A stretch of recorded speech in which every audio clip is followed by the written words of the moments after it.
Good evening. चर्चा बास paper असा गेला तसा गेला. आपण टॉपिकला येऊया.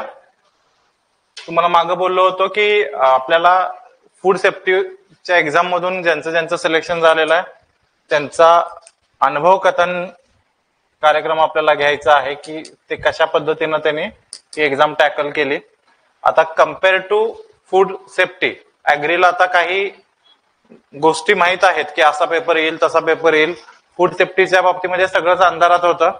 तर त्या कालावधीमध्ये फूड सेफ्टीला जे जे अभ्यास करत होते त्यांनी अभ्यास केलेला आहे. सो कम्पॅरेटिव्हली चॅलेंजिंग आहे. दोन्हीच्या प्लस मायनस गोष्टी पण आहेत. सिलेबस तिकडं मोठा ऍग्रीला मोठा आहे, तिकडं कमी होता. पण कमी जरी असला तरी तुम्हाला जेवढा त्रास बॉटनी शिकायला होतो तर त्याच्या 10 टाइम्स त्रास तुम्हाला केमिस्ट्री शिकायला आला असता. इलेक्ट्रॉन्स असा फिरतो, प्रोटॉन तसा फिरतो वगैरे. प्रोटॉन इथं सेंटरला असतो. त्यानंतर त्यामुळं ते खूप चॅलेंजिंग होतं. आणि ह्याच्यापेक्षा जास्त चॅलेंजिंग ती प्रोसेस होती. म्हणजे एक तर प्री झाल्यानंतर 4-5 महिन्यानंतर मेन्स होती. ती अचानक 1 महिना 1.5 महिना मला वाटतं राहिल्यानंतर आयोग कळवतं की आता ती एक्झाम पुढे ढकललेली आहे. बरं, पुढची तारीख पण सांगत नाही. आणि तोपर्यंत तिकडं सिलेबस संपूपर्यंत मुलांना आणि आम्हाला फेस आला होता. आणि त्यानंतर पुढं आपण गेलो तर महिनाभर तरी तारीखच माहित नव्हती की मेन्सची तारीख काय. मग नंतर त्यांनी तारीख डिक्लेअर केली डायरेक्ट फेब्रुवारीला. म्हणजे उद्याच थोडक्यात 1 वर्ष होईल. 10 फेब्रुवारीला एक्झाम होते. आणि एक्झाम दिली तर मग त्याच्यानंतर असं वाटलं की आता 12 वर्ष वनवास संपला. तर मग त्यामध्ये 1 वर्ष अज्ञातवास होता. सापडलं की पुन्हा 12 वर्ष वनवास.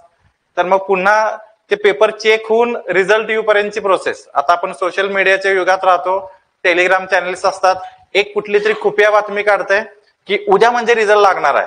मग पोरं एवढं लाईव्ह अपडेट देतात की अरे जस्ट अपलोडिंगला गेलंय. 150 KB ची फाईल. बरोबर, म्हणजे काहीतरी परम कम्प्युटरचा डेटा आहे बाबा, सकाळपासून संध्याकाळपर्यंत अपलोड होतोय. तर ह्या सगळ्या प्रोसेस मधून आज लागणारच पासून ते रिअलिटीमध्ये 6 महिन्यानंतर रिझल्ट लागला. म्हणजे फेब्रुवारीमध्ये एक्झाम झाली आणि मला वाटतंय 2 महिने, आता 1.5-2 महिने झाले असतील तर रिझल्ट आला. तर 10 महिने गेले. तर या सगळ्या प्रोसेस मधून तावून सलाव खून निघालेले आहेत. तर यांना तेवढा त्रास झाला म्हणजे फूड सेफ्टी बॅचच्या स्टुडंटना तर तेवढा आपल्याला होणार नाही. कारण एकदा प्रोसेस आयोग पण त्या प्रोसेस मधून गेलेला नाही, आपण पण गेलेलो आहोत सगळ्याच बाबतीमध्ये. तुम्हाला अभ्यासाच्या बाबतीमध्ये आणि आयोगाला ती प्रोसिजर राबवण्याच्या बाबतीमध्ये. सो स्पेसिफिकली विश्वासचं लेक्चर ठेवण्यामागे कारण सुरुवातीला हे होतं. आणखीन 2-3 लेक्चर पण होतील की काही विद्यार्थी असे आहेत की जे अगदी सुरुवातीपासून डोळ्यासमोर होते. तुम्हाला बऱ्याच वेळा मी बॅच मध्ये म्हटलेलं होतं की मला फिक्स माहित आहेत की एवढे स्टुडंट होणारच आहेत किंवा माझ्या स्टुडंट मधले हे स्टुडंट कंपल्सरी होणार आहेत. तर त्यातला हा एक होता. म्हणजे फूड सेफ्टी बॅच रन करण्यामागं पर्सनली मी इंटरेस्टेड नव्हतो सुरुवातीला. पण मुलांनी सांगितलं की सर नाही करा, कोणच नाही आणि तुम्ही चांगलं घ्याल वगैरे वगैरे. आणि मी पण मग माझ्या पद्धतीनं काय अभ्यास करून वाटलं की ठीक आहे घेऊया. माहित होतं पुढच्या वर्षी ऍड नसणार आहे. मग त्या प्रोसेसमध्ये शिरल्यानंतर गोष्टी कळतात की किती डिफिकल्ट आहेत. पण तरीही काही स्टुडंट असे मिळाले मला की मला त्यांच्याकडे बघून की अरे हे एवढे एफर्ट्स लावतायत तर म्हणजे ह्यांना आपल्याला उनकी नया पार करणी हे आहे अशा पद्धतीनं. तर त्यामुळं अगदी इंटरव्ह्यूच्या बाबतीत सांगतो. आता जस्टच मी आणि राहुल सर डिस्कशन करत होतो. फूड अडल्ट्रेशन जनरल टॉपिक होता. फूड सेफ्टीशी काही संबंध नव्हता. विश्वासाने आणि 2-3 सिलेक्शन झालेले चालते. तर आम्ही जस्ट बोलायला ह्याने टेक्निकल चालू केलं. नाही ते तेवढं पीपीएम आहे. नाही सर त्या ऍक्ट मध्ये आता मॉडिफिकेशन झालेलं आहे. म्हणजे या लेवलचं प्रिपरेशन आहे. आणि यांनी अगदी आता विश्वास आपल्याकडे 2022च्या ऍग्रीच्या मेन्ससाठी आला होता. दुर्दैवानं त्याचा काही मार्कांनी प्री तो क्वालिफाय नाही झाला.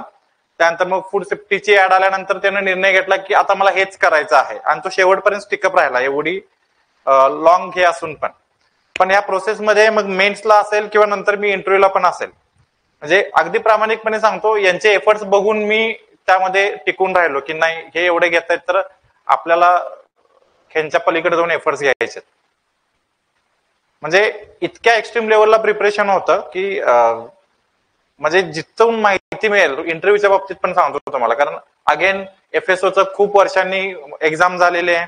आता मागच्या वेळेचा पॅटर्नच वेगळा होता, आता डिस्क्रिप्टिव्ह, आता मुलाखतीचा पण दर्जा बदललेला आहे. काय विचारतील, कसं विचारतील. टेक्निकल ऍग्रिकल्चर मध्ये समजा मी आता ऑलरेडी काम केलेलं आहे, एक जनरलाइज व्ह्यू आहे. फूड सेफ्टी मध्ये ते पण नाही. तर मिळेल त्या सोर्स मधून अगदी शेवटपर्यंत म्हणजे तो तुम्हाला त्याचा प्रवास सांगेलच. फक्त याच्याकडून काय घ्यायचं असेल तर हेच घ्या की ज्यावेळी त्यानं ठरवलं की FSO करायचंच आहे त्यावेळी तो इंटरव्ह्यू संपूपर्यंत तो FSO सोडून दुसरा काय विचार करत नव्हता. मेन झाल्यानंतर त्यानं तो सांगेल तो दुसऱ्या एक्झामचं पण प्रिपरेशन करायला लागला, एक प्लॅन बी. पण ते मेन्स झाल्यानंतर पुन्हा इंटरव्ह्यू त्यानं तयारी अगोदरच करून ठेवला होता. तर तुम्ही, मी जे नेहमी म्हणतो की तुम्ही 100% स्वतःबद्दल सॅटिस्फाय असलं पाहिजे की हे मला करायचंच आहे आणि माझी जर क्षमता 100 न पळायची आहे तर मी 100 नच पळणार. 99 पण नाही आणि 95 पण नाही. कुठलंही एक्सक्यूज मी देणार नाही की उद्या जाऊन मला त्याचा पश्चाताप होईल. ओके, जास्त वेळ घेत नाही, ऑलरेडी लेट झालेला आहे. मी विश्वासला देतो. तुमच्या सगळ्यांच्या वतीनं आधी विश्वासचं मी स्वागत करतो. तुमच्यातलाच एक आहे, पण FSO त्यांनी आधी केली आणि ही जर्नी आधी कंप्लीट केली, त्यामुळे त्याच्या अनुभवाचा फायदा तुम्हाला जास्त होईल. So it's over to you विश्वास. ओके,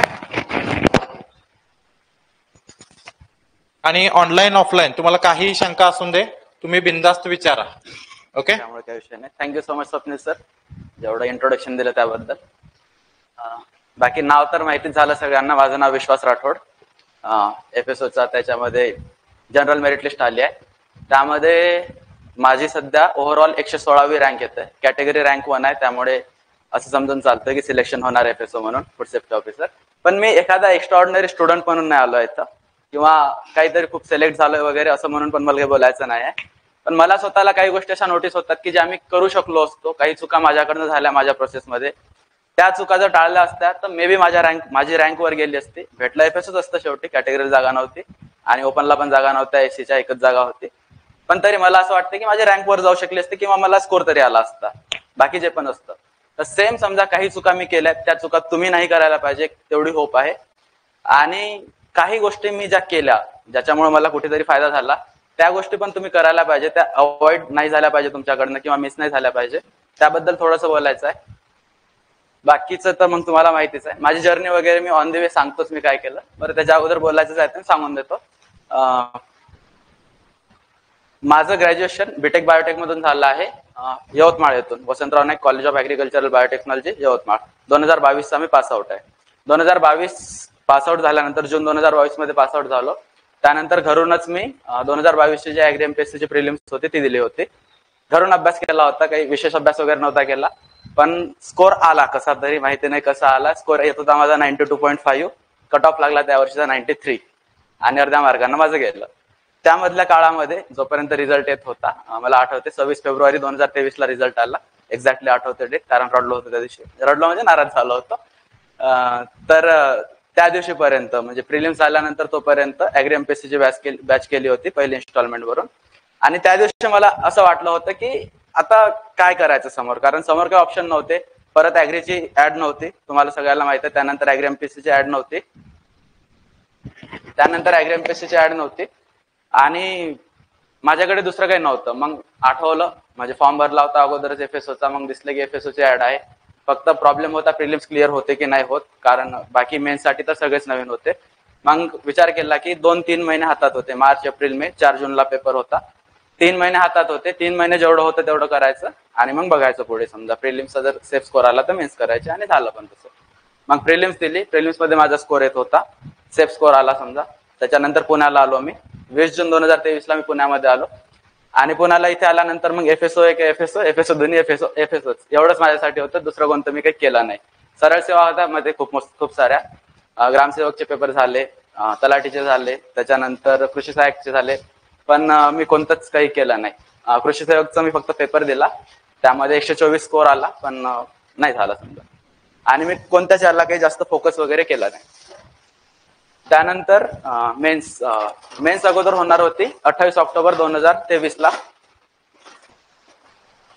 तर मेन्स ऐन महिनाभर अगोदर माहिती झालं की मेन्स आमची 4 महिने डिले झाली.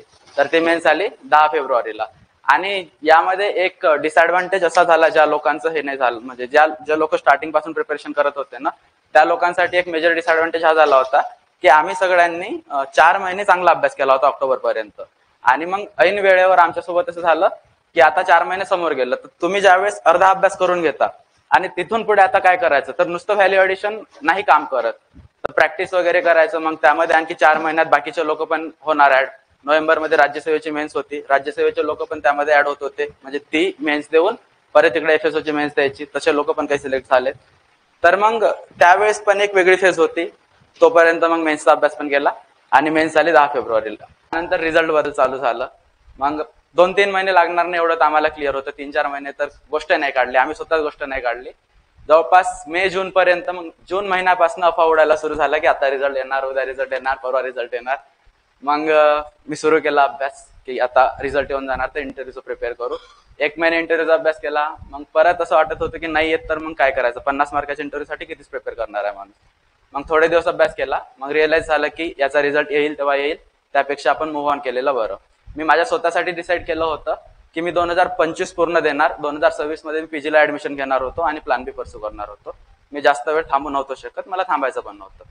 सो माझं सॉर्टेड होतं अगोदर, म्हणजे मी हे डिसाईड करून ठेवलं होतं 22 पासून 25 पर्यंत, 22 म्हणजे 23, 24, 25 3 वर्ष द्यायचे. 3 वर्षात आपल्याला कळते आपली लायकी काय आहे, आपण किती करू शकतो, आपण किती केलेलं आहे. आणि 3 वर्षानंतर मग मी विचार केला होता की आता प्लॅन बी कडे वळण्याचा टाइम आलाय.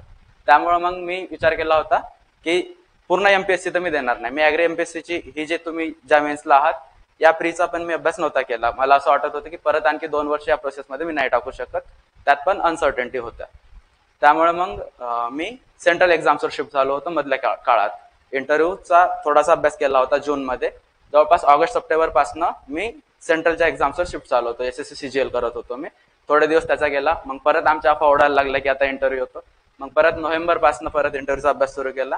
फायनली 17 डिसेंबर 2024ला आमचा रिझल्ट आला मेन्सचा, आणि मी होपफुल होतो, म्हणजे मला माहित होतं की इंटरव्ह्यूचा कॉल तर येणार आहे. तेवढा कॉन्फिडंट होतो मी इंटरव्ह्यूचा कॉल येऊनच जाणार आहे. म्हणजे ऑलरेडी काही फॅक्टर्स होते कोचिंग वगैरे, म्हणजे इथे आपल्या टेस्टमध्ये मला ठीकठाक स्कोर होता. त्यातवरनं बाहेरचे समजा मुलांसोबत बोलून कळत होतं की अटेम्प्ट वगैरे कोणाचा किती आहे काय आहे, त्यामुळे मग थोडा होपफुल होतो. आणि तसं ते टर्नआउट झालं माझ्यासाठी चांगलं, आणि माझं मग मेन्स निघाली समजा त्यावेळेस. त्यानंतर लगेच 20 दिवसात माझा इंटरव्ह्यू झाला. 8 जानेवारी 2025ला माझा इंटरव्ह्यू झाला, आणि त्यानंतर 21ला जनरल मेरिट लिस्ट लागली.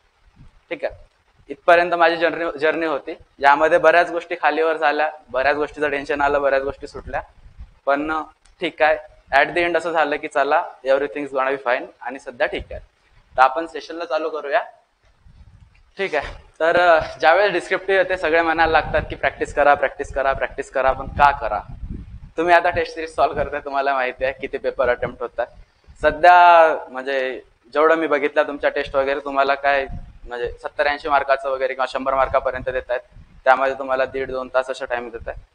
त्यापैकी पण मी बघितले, आता माझे पण मित्र आहेत तुमच्यापैकी बसलेले खूप सारे, ते पण म्हणतात की 2, 4, 5 प्रश्न राहतच आहेत शेवटी. तर मी माझा एक्सपिरियन्स सांगतो. ज्यावेळेस आमची पहिली फुल लेंथ टेस्ट झाली होती सप्टेंबरमध्ये, सप्टेंबर 23 मध्ये आमची फुल लेंथ टेस्ट झाली होती इथेच, त्या मागच्या बेंचवर बसून होतो. तर पहिली फुल लेंथ टेस्ट झाली होती, म्हणजे एका दिवसात 6 तास दोन्ही लिहायचे होते. पहिला पेपर 3 तासाचा लिहिला, काही खूप जास्त वाटलं नाही, 3 तास लिहायला खूप जास्त वाटलं नाही, टाइम क्रंच आला, सॉल्व्ह केलं, झालं. दुसऱ्या टेस्टला ज्यावेळेस आलो, मध्ये अर्धा 1 तासाचा गॅप दिला होता, आणि मग दुसऱ्या टेस्टला ज्यावेळेस बसलो, हातात पेपर आल्यानंतर येत सगळं होतं. थेरॉटिकल पेपर आहे एफएसओचा पेपर 2, येत सगळं होतं, पण लिहावं नव्हतं वाटत. माणूस मेंटली इतका सॅच्युरेट झाला होता, म्हणजे मी इतका स्वतः सॅच्युरेट झालो होतो, म्हटलं की कसं करणार याला आता, कसं लिहू म्हणून. खूप कंटाळलं होतं त्यावेळेस, पण पेपर कम्प्लीट केला त्यावेळेस, पण गिव्हअप नाही केलं. मला वाटतं पूर्ण क्लासमध्ये आम्ही इथे जवळपास 30-40 लोक होतो देणारे, त्यापैकी कम्प्लीट पेपर 2 अटेम्प्ट करणारे 7-8 लोक होते. त्या 7-8 पैकी समजा मी एक होतो, आणि खूप सारे असे लोक होते ज्यांना येत होतं पण लिहावं नाही वाटलं, हात दुखायला लागलं, डोकं दुखायला लागलं असं म्हणून. आणि सध्या तुमच्यापैकी कोणी 6 तास लिहिलं नसेल, जेवढं मला माहित आहे त्याच्यापैकी एक वेळ बसताल. तुमच्या पहिल्या टेस्टला खूप चांगला एक्सपिरियन्स आहे, तुम्हाला कळेल कसं होणार आहे. आणि एक आहे, आपण आतापर्यंत डिग्रीचे पेपर वगैरे सॉल्व्ह केले आहे. तर डिग्रीमध्ये बघा, आपण 8-8 मार्काचे 8 क्वेश्चन सॉल्व्ह करायचो, 80 मार्काचा पेपर असायचा, आणि बाकीचे मग ऑब्जेक्टिव्ह आणि डेफिनेशन वगैरे असं असायचं. तेवढ्यासाठी आपल्याला 3 तास भेटायचे. इथे तुम्हाला समजा पेपर 1ला 16 क्वेश्चन सॉल्व्ह करायचे आहेत, पेपर 2ला 20 क्वेश्चन सॉल्व्ह करायचे आहेत. आम्हाला एफएसओला 19 क्वेश्चन सॉल्व्ह करायचे होते. ते पण 10-15 मार्काचे असे क्वेश्चन्स आहेत, शॉर्ट क्वेश्चन्स कमीच येत आहेत. तर त्याच्यापेक्षा तिप्पट चौपट जवळपास टाइम क्रंच येतोय. त्याच टाइम मध्ये तेवढे जास्त आपल्याला क्वेश्चन सॉल्व्ह करायचे आहेत. वरून इव्हॅल्युएशन त्यापेक्षा थोडं जास्त स्ट्रिक्ट होणार आहे. डिग्रीमध्ये काही फरक नव्हता पडत, तुम्हाला कोण नोकरी नव्हतं देत डायरेक्ट डिग्रीच्या मार्कावर. आणि दुसरी गोष्ट, तिथे सगळेच पास होणार होते, इथे सगळे नाही होणार आहे. तुमच्या साईडच्या माणसाने तुमच्यापेक्षा थोडं चांगलं लिहिलं म्हणजे तुम्ही लिस्टच्या बाहेर आहात. सो इथे आपल्याला ती गोष्ट मॅटर करते. त्यावेळेस आपण वन नाईट शो वगैरे करून डिग्र्या काढल्या, पण आता ते काढून जमणार नाही. त्यामुळे आन्सर रायटिंग प्रॅक्टिस करणं तर गरजेचं आहे. तर सगळ्यात मोठा प्रॉब्लेम एक की आपल्याला का लिहावं वाटत नाही. तुम्हाला दिसायला पाहिजे म्हणून इकडे होतं, लिहावं का वाटत नाही हेच कॉमन आहेत. मला त्यावेळेस हेच डाऊट होते माझ्यावर की माझं काहीतरीच झालंय, तर तुमचं याच्यापैकीच काहीतरी असेल असं मी समजतो. तर पहिला मला डाऊट येत होता की माझं सिलेबसच कव्हर झालं नाही, मी काय लिहू असं वाटत होतं. टॉपिकच वाचला नाही, याचे रिव्हिजन झालं नाही, माझं सिलेबस कव्हर झाला नाही, मग काय लिहू, कसं लिहू वाटतं. सेकंड वाला होतं, ज्यावेळेस लिहायला मी क्वेश्चन घ्यायचो, एखादा क्वेश्चन घेतला आणि त्याबद्दल आता लिहायला सुरू केलं, तर इंट्रोडक्शन मध्येच ब्लँक माणूस की आता इंट्रोडक्शन मध्ये माझ्याकडे 3 गोष्टी आहेत समजा, लेट्स से मला डेफिनेशन पण माहित आहे, मला त्याबद्दल एखादा समजा काहीतरी प्रोव्हिजन ऍक्ट, नवीन लेटेस्ट करंट अफेअरचं काहीतरी माहिती आहे, किंवा काहीतरी एखादं दुसरं समजा एखादी कॅची फ्रेज माहिती आहे. पण 3 पैकी मी तिथे कन्फ्युज व्हायचो की आता ह्या 3 पैकी काय लिहू. तर डेफिनेशन लिहू ही चांगली वाटणार, की मग एखादा काही स्टॅटिस्टिक आहे ते लिहू ते चांगलं वाटणार, की काहीतरी आणखी तिसरं लिहू. ते व्हायचं इंट्रोडक्शन मध्ये. सेम गोष्ट मला कन्क्लुजन मध्ये पण प्रॉब्लेम यायची की आता कन्क्लुजन मध्ये माझ्याकडे 2-3 गोष्टी आहेत माझ्या डोक्यात, यापैकी काही लिहू, किंवा काही काही ठिकाणी असं व्हायचं की मला काहीच नाही आहे त्यातलं, आता काय लिहू. तर ह्या 2-3 गोष्टी माझ्यासोबत पण व्हायच्या, तुमच्यासोबत पण होत असतील असं होप करतो. होत असेल तर ते चांगलं आहे उलट. त्यानंतर एक गोष्ट की काही टॉपिक समजा आपण वाचले, 1 वेळ झाली, 2 वेळ रिव्हिजन झाली, पण आठवत नाही. काही गोष्टी असतात, कंटेंट वगैरे आठवत नाही. हा जेन्युइन प्रॉब्लेम हा सगळ्यांनाच येतो. त्यानंतर पेपर कव्हर होत नाही, जास्त वेळ जातोय, की खूपच जास्त टाइम जातो. आता एका तुमचा सध्या होत आहे जो आजच तुम्ही टेस्ट देऊन आले, तुमच्यापैकी बऱ्याच लोकांचे क्वेश्चन्स राहिले असतील. त्यानंतर तिसरं वालं एक हा प्रॉब्लेम आहे खूप वेळ आपल्यामध्ये, की आपल्याला ज्यावेळेस कंटेंट माहीत असतो त्यावेळेस आपण ना त्यामध्ये आणखी इम्प्रूव्ह करण्याचा ट्राय करतो. एखादा क्वेश्चन आहे, कोणता पण एखादा सिम्पल क्वेश्चन आहे, त्यामध्ये आपल्याला काय पाहिजे की आपण परफेक्ट आन्सर शोधण्याचा ट्राय करतो. आणि मी जेवढं बघितलं ना डिस्क्रिप्टिव्ह, कोणतंच परफेक्ट आन्सर नाही आहे. प्रत्येक गोष्टीमध्ये सब्जेक्टिव्हिटी आहे, आणि तुम्ही कितीही चांगला आन्सर लिहा, समोरचा माणूस तुम्हाला 10 पैकी काही 9 मार्क टाकणार नाहीये.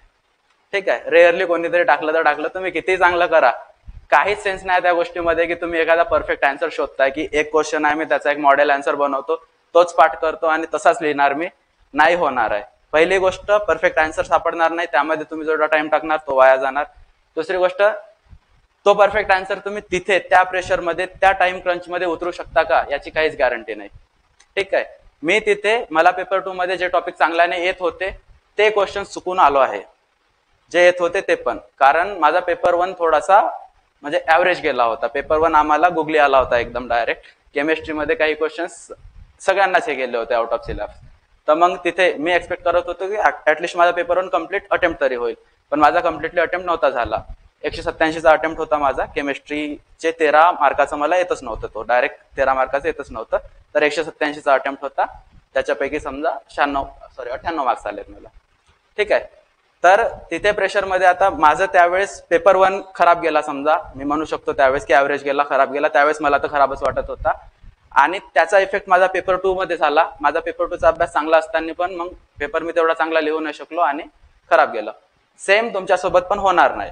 ठीक आहे, हे सगळं नॅचरल आहे आणि हे होणारच आहे तुमच्यासोबत पण. प्रेशर येईल, त्या प्रेशरमध्ये तुम्ही तेवढं चांगलं आन्सर लिहू नाही शकणार.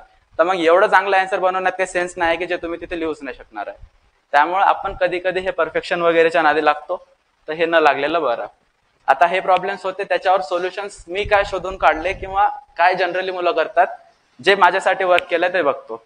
पहिली गोष्ट की ज्यावेळेस आपल्याला वाटतं की आपलं सिलेबस कव्हरच नाही झालाय, तर त्याच्यावर एक बेटर सोल्युशन मला असं वाटतं की आपल्याला शॉर्ट नोट्स बनवायला पाहिजे. ठीक आहे, मग शॉर्ट नोट्स आता काही लोक वेगळ्या नोटबुकमध्ये बनवतायत आणि काही लोक समजा आपापल्या बुकलेटमध्ये करत असतील. तुमच्यापैकी समजा कोणी बुकलेट टाईप पर्सन असेल, कोणी नोटबुकमध्ये करत असेल, काही लोक दोन्हीचं कॉम्बिनेशन करत असतील. मी पर्सनली कॉम्बिनेशनला फेवर करतो. काही सब्जेक्ट असे असतात, कोअर सब्जेक्ट असतात आणि त्याला वेटेज जास्त आहे. तुमच्या याच्यामध्ये पण काही कोअर सब्जेक्ट आहेत, त्यांना वेटेज जास्त आहे. त्यांच्या शॉर्ट नोट्स केलेल्या बिफोर हँड कधीही चांगल्या. ठीक आहे, मला असं वाटतं की त्याच्या शॉर्ट नोट्स तुम्ही बनवल्याच पाहिजे. शॉर्ट नोट्स मध्ये काय आलं पाहिजे, तुमचे मेजर पॉईंट आले पाहिजे, कीवर्ड्स आले पाहिजे, आणि काही एक्स्ट्रा क्रॅप नसलंच पाहिजे. तसं ऑलरेडी मी बुकलेट वगैरे बघितलंय, त्यामध्ये खूप काही एक्स्ट्रा कंटेंट नाही आहे, पण तरी बुकलेट आपला एवढा बल्की आहे, सिलेबसच तुमचा एवढा मोठा आहे, 18 पानाचा सिलेबस. आता मी हे जे बोलतोय मला स्वतःला सध्या फील होतंय की मी 4 पानाच्या सिलेबससाठी एवढं बोलून देतोय. तुम्ही 18 पानासाठी काय विचार करत असाल, सध्या तुमच्यावर काय जात असेल मी फील करू शकतो, पण शेवटी माझं काम आहे हे सांगणं. आता याच्यावर करावं तर लागेल. आमच्यापेक्षा तुम्हाला खूप जास्त करणं आहे. आमच्यामध्ये 2-3 गोष्टी आमच्यासाठी एक्सेप्शनल होत्या. FDA ची एक्झामच एक्सेप्शनल होती आमच्यासाठी, पण ऍडिशनली तुम्हाला ह्या गोष्टी कराव्याच लागतील. ठीक आहे, तर शॉर्ट नोट्सवर होतो आपण. तर एखादी नोटबुक वगैरे घ्या. जर नोटबुकमध्ये करत असाल त्यामध्ये इम्पॉर्टंट टॉपिक्स टाका. त्याच्यानंतर तुमचे ते कीवर्ड्स आहेत, मेन जे समजा पॉईंट्स आहेत त्यांना इनलिस्ट करून करा, किंवा मग त्यामधलं छोटे छोटे पॉईंट्स मेन्शन करून करा. तेवढं करून तुम्ही शॉर्ट नोट्स बनवू शकता. त्यानंतर काही लोकांना म्हणजे आता शॉर्ट नोट्स काही कोर सब्जेक्टसाठी करायचे आहेत.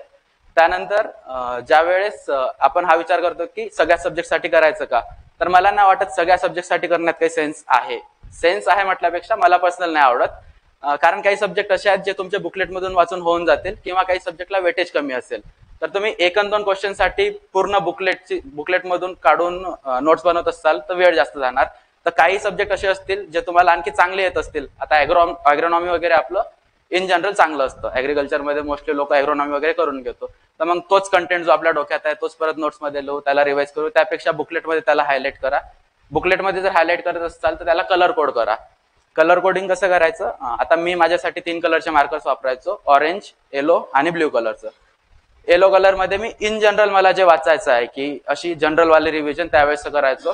ऑरेंज मध्ये मी जे एकदम इम्पॉर्टंट हायलाइटेड कीवर्ड्स आहेत ते करायचो, आणि ब्ल्यू मध्ये ना जे डाटा आहे जो की मला 2 दिवस अगोदर 1 दिवस अगोदर वाचायचाच आहे तो करायचो. म्हणजे माझ्या एका पेजवर समजा 15 वर्ड्स येलो हायलाइटेड असतील, 4-5 वर्ड आपले ऑरेंज हायलाइटेड असतील, तर एखादा दुसराच वर्ड ब्ल्यू हायलाइटेड असायचा, आणि तो ब्ल्यू मला वाचायचा होता कारण मी विसरायचो तो खूप वेळ.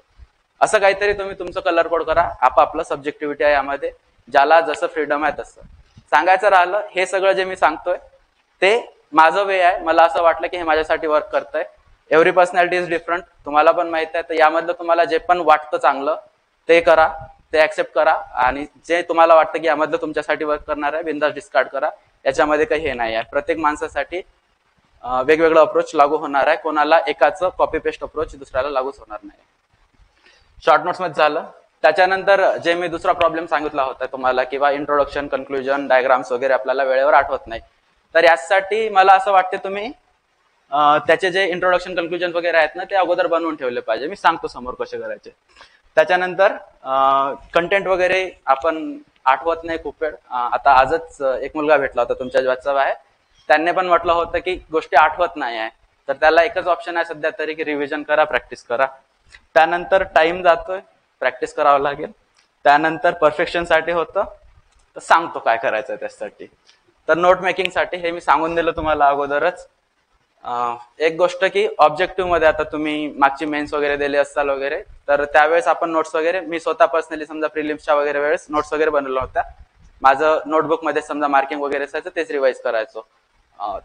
खूप सारे रिझन होते. एक रिझन मोठं हे होतं की त्याचा सिलेबस मोठा होता, आणि दुसरी गोष्ट ऑब्जेक्टिव्ह मध्ये आपल्याला 4 ऑप्शन्स मधून एक सिलेक्ट करायचं आहे. ठीक आहे, डिस्क्रिप्टिव्ह मध्ये आपल्याला 4 पैकी एक सिलेक्ट नाही करायचं, सगळं आपल्याला आठवायचं आहे. तर आपले हँडरायटिंग आपल्याला वाचायला सोपी जाते, आठवायला सोपी जाते. आणि नोट मेकिंगची प्रोसेसच अशी आहे. आता मी टाकला इथं, ठीक आहे. मी पर्सनली काय करायचो, एक वेळ रीड करायचो, ठीक आहे, एक वेळ लेक्चर बघायचो, मग रीड करायचो, मग परत एक वेळ रीड करायचो, आणि मग नोट्स बनवायचो. आता हे माझ्या वेळेस होतं, मला पूर्ण सिलेबस नवीन होता. फूड टेक माझं बॅकग्राऊंड आहे नाही, फूड मला नवीन होतं, ऍक्ट वगैरे माझ्यासाठी नवीन होते. केमिस्ट्रीचे 2-3 टॉपिक सोडले तर माझ्यासाठी सगळे नवीन होते. केमिकल रिॲक्शन वगैरे माझ्या पण काही खूप चांगल्या नव्हत्या.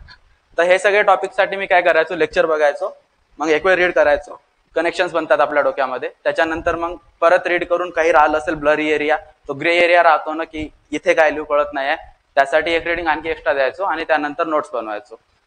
हे पण तुम्ही करू शकता. काही लोक असं करू शकतात.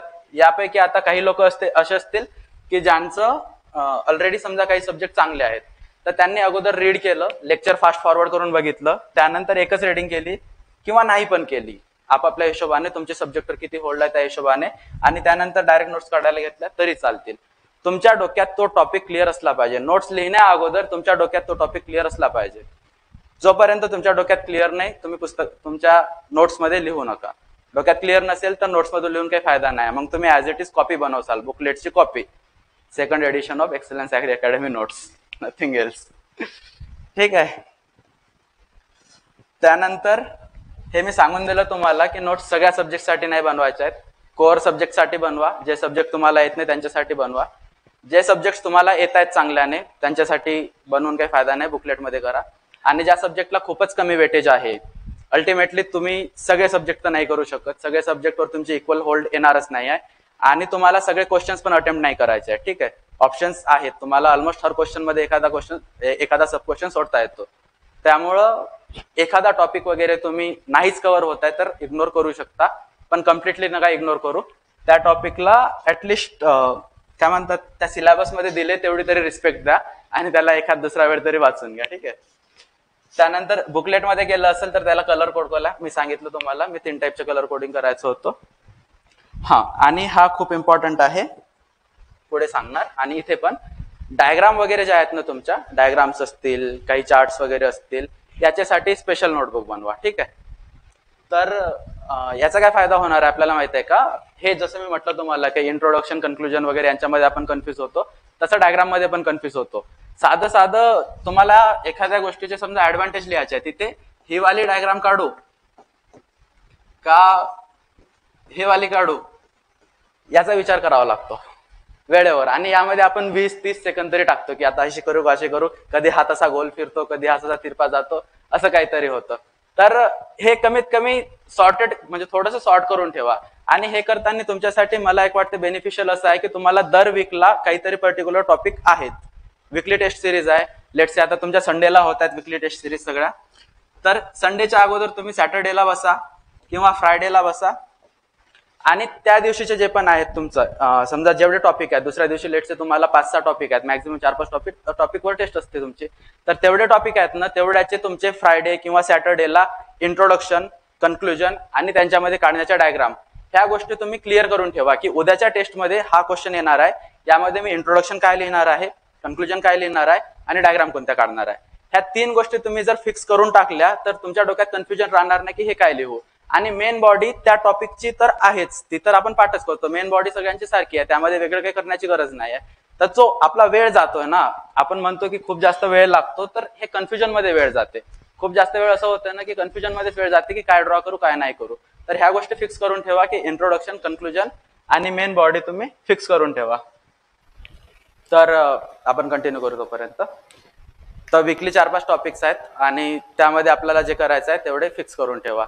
फक्त यामध्ये काही गोष्टींची काळजी घ्या. ज्यावेळेस तुम्ही इंट्रोडक्शन, कन्क्लुजन वगैरे बनवताय, तर ते इंट्रोडक्शन, कन्क्लुजन बनवताना खूप जास्त फक्त ते फ्लो मध्ये नका चालले जाऊ. नाही तर आपण एक वेळ मोबाईल उघडतो काहीतरी हे करायला, एखाद्या गोष्टीचं कंटेंट शोधण्यासाठी मोबाईल उघडतो आणि मग आपल्याला एक रिपोर्ट सापडते, त्यामध्ये 4 गोष्टी सापडतात, त्या 4 गोष्टी लिहितो, मग आणखी दुसरी रिपोर्ट सापडते, मग त्यापेक्षा बेटर 4 गोष्टी वाटतात, त्या आणखी 4 लिहून घेतो, आणखी मग 4 करतो, आणखी मग 4 करतो आणि मग त्यामधल्या 4 आणखी वाढतात. मग नंतर लक्षात येतं की मी फक्त एका टॉपिकचं एक इंट्रोडक्शन शोधण्यासाठी अर्धा तास वाया गमावलाय आणि तुम्ही इथेच कॉम्पिटिशन मध्ये खूप मागे गेलाय ऑलरेडी, कारण तो अर्धा तास तुमच्या कॉम्पिटिटरनं काहीतरी दुसरं प्रोडक्टिव्ह करण्यासाठी वापरलाय. ठीक आहे. तर ही गोष्ट लक्षात ठेवा की ज्यावेळेस तुम्ही इंट्रोडक्शन, कन्क्लुजन वगैरे बनवताय ना, तर त्याच्यामध्ये इतकं जास्त वेळ नका टाकू की ते पूर्ण वायात जात आहे. म्हणून म्हणजे असं नाही झालं पाहिजे की जस्ट इंट्रोडक्शन, कन्क्लुजन आणि डायग्राम शोधण्यासाठी तुम्ही खूपच जास्त टाइम दिलाय म्हणून. ठीक आहे.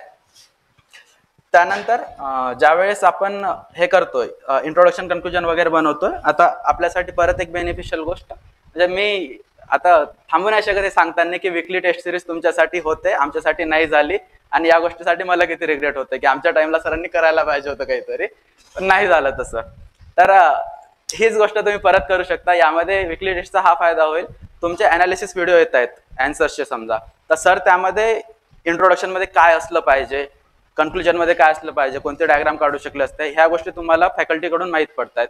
त्याच गोष्टी तुम्ही आणखी समजा सरांच्या वेने जर परफेक्ट असतील त्या, किंवा त्यामध्ये थोडंसं रिफाइनमेंट करून फिक्स जर केल्या, तर तुमचा दर वीकला तो टॉपिक कम्प्लीट होऊन जाणार. तुम्हाला याच्यानंतर फक्त ते पाठ करायचं आहे आणि त्याला प्रॅक्टिस करायची आहे. तुम्हाला कंटेंट वाईज ऍटलिस्ट की मी तिथे काय लिहू या गोष्टीची कन्फ्युजन तरी नाही राहणार. आणि ती गोष्ट खूप जास्त मॅटर करते. ज्यावेळेस वेळेवर तुम्हाला ती ब्लरीनेस येते ना डोक्यामध्ये की आता इथे काय लिहू तिथे काय लिहू, ती गोष्ट काही कामाची नाही, तिथे खूप जास्त वेळ जातो आपला. त्यामुळे ती एक हे करा. आणि इंट्रोडक्शन कन्क्लुजन साठी समजा तुम्ही काही गोष्टी युज करू शकता, काही इन्स्टिट्यूशन्स वगैरेचे डेफिनेशन्स आहेत.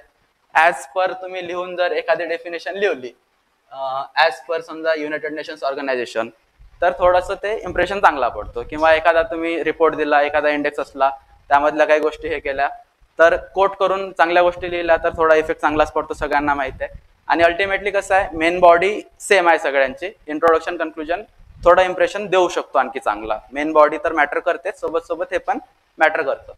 त्यामुळे ह्या गोष्टी तुम्ही थोड्याशा कॅची बनवू शकता. फक्त हे करताना तेवढं लक्षात ठेवा की किती वेळ द्यायचा आहे. ठीक आहे, एक इंट्रोडक्शन एक कन्क्लुजन शोधण्यासाठी मला नाही वाटत 5-10 मिनिटाच्या वर लागायला पाहिजे खूप जास्त. अर्धा आणि 1 तास नाही तर एकच टॉपिक घेऊन बसलोय असं नका करू. आणि एक वेळ हे बनवलं ना तर मग कसं होतं की मी इंट्रोडक्शन मध्ये काहीतरी बनवलं, माझ्या टाइमला व्हायचं, आमच्या टाइमला नोट्स खूप जास्त लोकांनी शेअर नाही केल्या स्वतःच्या, पण तरी ज्यावेळेस दिसायचं की आता मी एखाद्या टॉपिकचं इंट्रोडक्शन बनवलं, एखाद्या दुसऱ्या मित्राने काहीतरी बनवलं, मला त्याचं इंट्रोडक्शन जास्त कॅची वाटलं किंवा त्याचं इंट्रोडक्शन खूप चांगलं वाटलं, मग मी लगेच विचार करायचा यार चेंज करतो, आता त्याचं मला चांगलं वाटतं त्याच्यापेक्षा बेटर शोधून काढतो किंवा त्याचं कॉपी करतो, असं वाटायचं. हे नका करू, काही सेन्स नाही यामध्ये. पण सगळ्यांचे इंडिव्हिज्युअल अँसर्स राहणार आहेत, सगळ्यांचे इंडिव्हिज्युअल काहीतरी तिथे तुम्ही शोधले ते राहणार आहे. आणि पेपर चेक करणाऱ्याला काही असं माहिती नाही ना की कोणी काय केलंय, तुमची पर्सनॅलिटी आहे ती रिफ्लेक्ट होत्या त्या पेपरमध्ये. ती जर रिफ्लेक्ट झाली ना तर थोडा जास्तच फायदा होणार तुम्हाला. तर याला खूप जास्त चेंज नका करू. ठीक आहे. त्यानंतर रिव्हिजन नंतरचा टॉपिक होता आपला की आपल्याला आठवत नाही, त्यासाठी काय करायचं आहे तर रिव्हिजन. अगेन विकली टेस्ट सिरीज, याला टाइमलाईन म्हणून यूज करा. विकली टेस्ट सिरीज मध्ये तुमचे जेवढे टॉपिक आहेत, आता 4-5 जे पण टॉपिक आहेत, अगोदरच्या दिवशी समजा सॅटर्डे संडे जे पण असेल, संडेलाच तुमच्या टेस्ट होत आहेत, तर सॅटर्डे पर्यंत तुमचे तेवढे 4-5 टॉपिक करून झालेच पाहिजे. एवढं जरी केलं ना तुम्हाला नोटीस होईल, जसं असं सिलेबस कम्प्लीट होत जाईल, जसे जसे तुमचे टेस्ट होऊन जातील, तुम्हाला आतला मे मध्ये 18 मेला पेपर आहे, मे महिन्याच्या स्टार्टिंगला किंवा त्याच्या अगोदर तुम्हाला नोटीस होईल की तुमचा सिलेबस ऑलरेडी झाला आहे. तुम्हाला आता वाटत असेल की सर सिलेबस कम्प्लीट करायलाच वेळ लागतोय किंवा सर लेक्चरच कम्प्लीट नाही होत आहे, सिलेबस कव्हर होणार का, मग सर आम्ही रिव्हिजन कधी करणार. तर रिव्हिजन काही वेगळा पार्ट आहे नाही, आता आपण सगळे अभ्यास करत आलोय. रिव्हिजन साठी काही नंतर एक्स्ट्रा टाइम नसतो. ज्यावेळेस आपण हे करतो, आता अभ्यास करतोय, यालाच रिव्हिजन सोबत यामध्येच रिव्हिजन टाकायचे आहे. आणि हाच अभ्यास आहे, आपण जे सध्या करतो यामध्येच अभ्यास आहे. आता केलं तर याचा बेनिफिट होणार नंतर. नाहीतर तुम्ही आता डिसेंबर मध्ये जे लेक्चर झाले त्याला वाचलंच नाही, आता फायनली सगळे लेक्चर संपले आणि एप्रिलमध्ये तुम्ही नोट्स उचलल्या डिसेंबरच्या, तर काही फायदा नाही, तुम्हाला परत ते लेक्चर्स करावं लागतील, विसरून जातो तोपर्यंत. त्यापेक्षा टेस्ट सिरीजचा शेड्यूल आहे तुमच्यासाठी, टेस्ट सिरीज ऑलरेडी अशा अलाइन केल्याच असतील फॅकल्टीने की तुमचा पूर्ण सिलेबस कव्हर होणार. अगोदर मागच्या मंथमधले काही टॉपिक या मंथले काही टॉपिक असे कव्हर करतायत, तर त्याला नंबर ऑफ रिव्हिजन तुमच्या तशाही बसून जाणार. आणि सिलेबस कम्प्लीट झाल्यानंतर आपण आपले रिव्हिजन करतोच. तर याला एक टाइमलाईन म्हणून यूज करा, तुम्हाला खूप जास्त फायदा होणार. टेस्ट सिरीजला टाइमलाईन म्हणून यूज करा. त्यानंतर जर तुम्ही नोट्स वगैरे बनवले असतील ना तर तुम्हाला रिव्हिजनसाठी खूप जास्त सोपं पडेल. मी म्हटलं शॉर्ट नोट्स खूप जास्त कामी येतात. ज्यांनी नाही बनवल्या त्यांनी ऍटलिस्ट जे सब्जेक्ट तुमचे चांगले नाही आहेत आणि ज्यांना चांगले वेटेज आहे तेवढ्या टॉपिक्सचे तरी बनवा, बाकीच्या बुकलेटमधून करा. जे सब्जेक्ट तुमचे चांगले आहेत ते बुकलेटमध्ये करा, त्यासाठी वेगळी शॉर्ट नोट्स बनवू नका. ओके. त्यानंतर विकली टेस्ट सिरीजचा जो टाइम टेबल आहे त्याच्या मागे म्हणजे फॉल बिहाइंड नका हो, की ती आपण कुठेतरी मागं पडलोय तसं नका होऊ देऊ.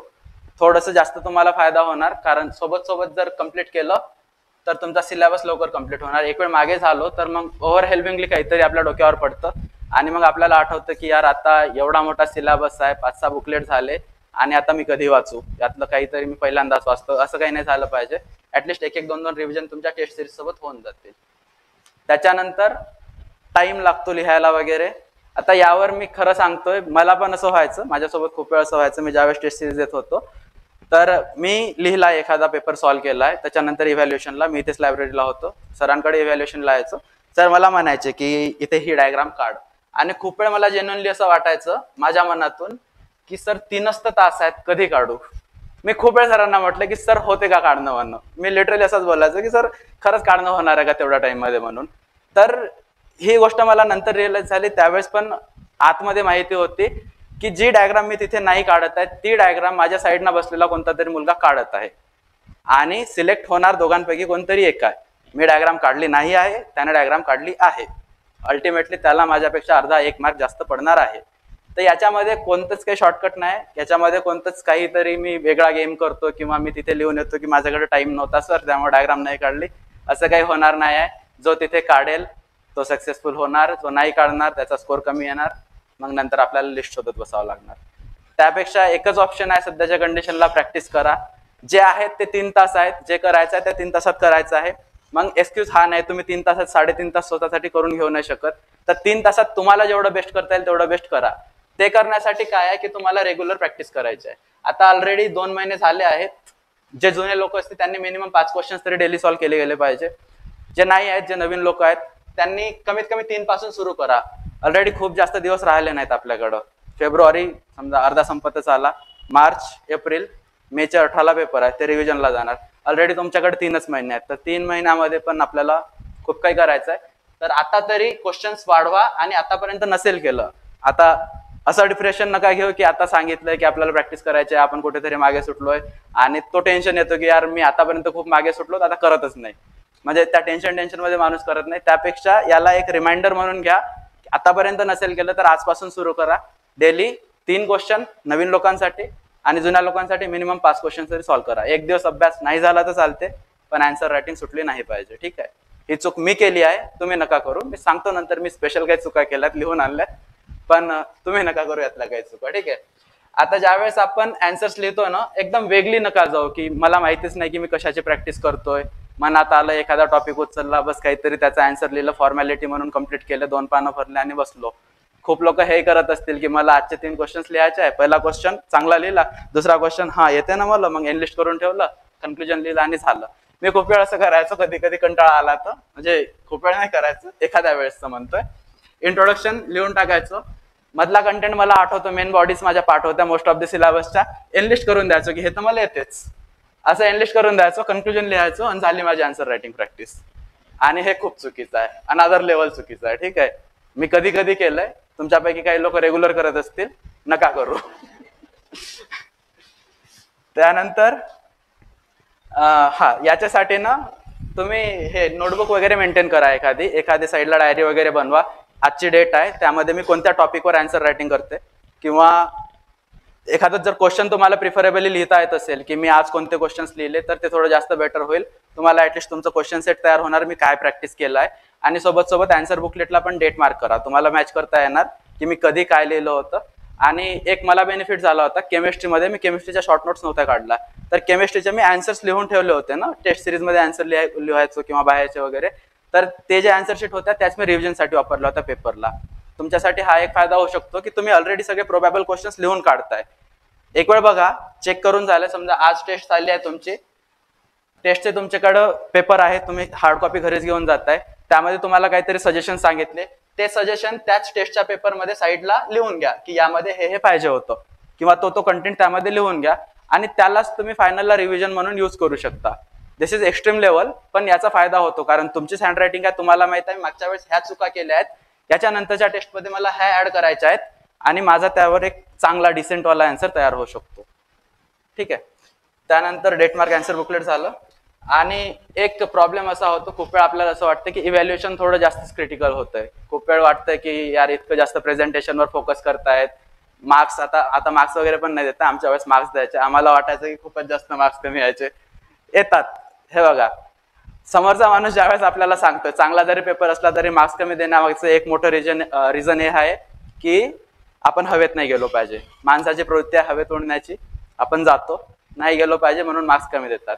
दुसरी गोष्ट, यामध्ये पॉझिटिव्ह न घेतात, निगेटिव्ह न घेता थोडं पॉझिटिव्ह हे घेऊ ना की यार माझं कॅलिबर आहे तरी मला सरांनी नाही दिलेत मार्क्स, म्हणजे त्यांना माझ्याबद्दल काळजी आहे, ऍटलिस्ट एवढं तरी आपण हे करू शकतो ना. तर सध्याच्या कंडिशनला मार्क्स वगैरेवर नका जाऊ, इव्हॅल्युएशन मध्ये तुम्हाला किती काही क्रिटिकल इव्हॅल्युएट करू द्या, तुम्ही आता त्यामधून जासाल तर तुम्हाला नंतर फायदा होणार. असं तर होणार नाही की डायरेक्ट एमपीएससीचा माणूस तुमचा फायनल पेपर चेक करणार आणि तो तुम्हाला 200 पैकी 200 मार्क्स टाकून देणार, असं कधीच होत नाही. ठीक आहे, त्यापेक्षा बेस्ट ऑप्शन काय आहे, सध्याचं जे इव्हॅल्युएट करतायत त्याच्यामध्ये जे पण इम्प्रुव्हमेंट दिले आहेत आपण त्या इम्प्रुव्हमेंट्सवर काम करायचं आणि मग फायनल सगळं एमपीएससीवर सोडून द्यायचं. इथलं इव्हॅल्युएशन एमपीएससीचं इव्हॅल्युएशन मॅच होणार नाही होणार माहिती नाही, पण आपल्या हातात सध्या काय आहे, हे इव्हॅल्युएशन आणि यामधले सजेशन्स इम्प्रुव्हमेंट्स वगैरे आपल्या याच्यामध्ये अप्लाय करणं. तेवढं करण्याचं आपण ट्राय केलं तरी थोडं बेटर होणार. फक्त असं नका करू की मला खूपच जास्त क्रिटिकल इव्हॅल्युएट केलं, खूपच चुका काढल्या तर मी दुसऱ्या दिवशी टेस्टलाच येत नाही, हे नाही करायचं. आणि काही लोक असे करतायत की आता टेस्ट सिरीज वगैरे मग नंतर मी सिलेबस कम्प्लीट करून वगैरे देऊ. मला वाटतं कुठेतरी चुकीचं आहे. नाही गरज, म्हणजे कसं आहे, आपण खूप वेळ ना असं विचार करतो की मी सिलेबस कम्प्लीट करून घेणार. मी पहिल्या स्लाइडला सांगितलं तुम्हाला, सिलेबस कम्प्लीट करून घेणार आणि त्याच्यानंतर मी एकसोबत टेस्ट सॉल्व्ह करणार. नाही होत असं, कोणीच नाही करत. कोणताच माणूस एका दिवसात 10 पेपर काहीतरी वगैरे असं सॉल्व्ह नाही करू शकत. माणसाचे लिमिट आहे. तुम्हाला 6 तास फायनल पेपरला लिहायचे आहेत. ओके, 6 तासाच्या वर आपल्याला लिहावं पण नाही वाटणार आहे. आता तुम्ही जर आता विचार करत असाल, समजा अगोदरचे लेटचे 20 वीक आहेत, ठीक आहे आपल्याकडे. या 20 वीक मधले तुमच्या वीस वीकली टेस्ट होतील तुमच्याकडे. आता तुम्ही म्हणसाल की मी आता नाही करत आणि शेवटच्या 4 वीक मध्ये मी ह्या सगळ्या 20च्या 20 सॉल्व्ह करतो, तर तो जो इंटरव्हल आहे त्यामध्ये तुमची तेवढी इम्प्रुव्हमेंट होणार नाही. आणि तुम्ही काय करणार, एका दिवसात काय 15 तास लिहिणार आहात का? नाही लिहू शकत माणूस. लिहिलं तरी तुमची क्वालिटी सेम राहणार आहे का? नाही राहणार आहे. 2-3 तास कंटिन्यू लिहिल्यानंतर तुमच्या क्वालिटी घसरतात. पेपर 2 आमचा इझी होता, पेपर 1 डिफिकल्ट होता, तरी पण पेपर 1 पेक्षा पेपर 2 ला मार्क्स कमी आले आहेत. रिझन काय होतं? सगळ्यात मोठं, पेपर 1 मध्ये मुलं एवढे एक्झॉस्ट झाले होते. एकतर पेपर गुगली आला होता, अनएक्सपेक्टेड होता आमच्यासाठी, त्यामुळे मेंटल स्ट्रेस, आणि दुसरी गोष्ट फिजिकली पण त्यावेळेस जसा एक्झॉस्ट होतो ना माणूस, तर दुसऱ्या पेपरवर त्याचा इफेक्ट होतो. तर तुम्ही म्हणसाल की एक सोबत आन्सर रायटिंग करतो, नाही होणार एक सोबत आन्सर रायटिंग. तुम्ही एक सोबत केलं, दिवसाचे 2-4 क्वेश्चन चांगले लिहिणार, त्याच्यानंतरचे मग काहीतरी फॉर्मॅलिटी म्हणून करत असणार. मनाला चांगलं वाटणार की मी चांगले आन्सर्स लिहिले, पण त्याचा काही फायदा नाही आहे. तर डेली आन्सर रायटिंगला काही ऑप्शन आहे असं मला तरी वाटत नाही. डेली आन्सर रायटिंग करा आणि वीकली टेस्ट वगैरे पण सोडू नका, करा. तुम्हाला नसेल येत चांगल्याने, ऍटलिस्ट या पाहून लिहा कसं करायचं, कसं करा, पण करा. ऍटलिस्ट तुम्हाला फ्लो मध्ये तर राहता येणार. हे तरी करणार की आज हे टॉपिक्स बाकीच्या मुलांनी कव्हर केले, आपण मागे राहिलो.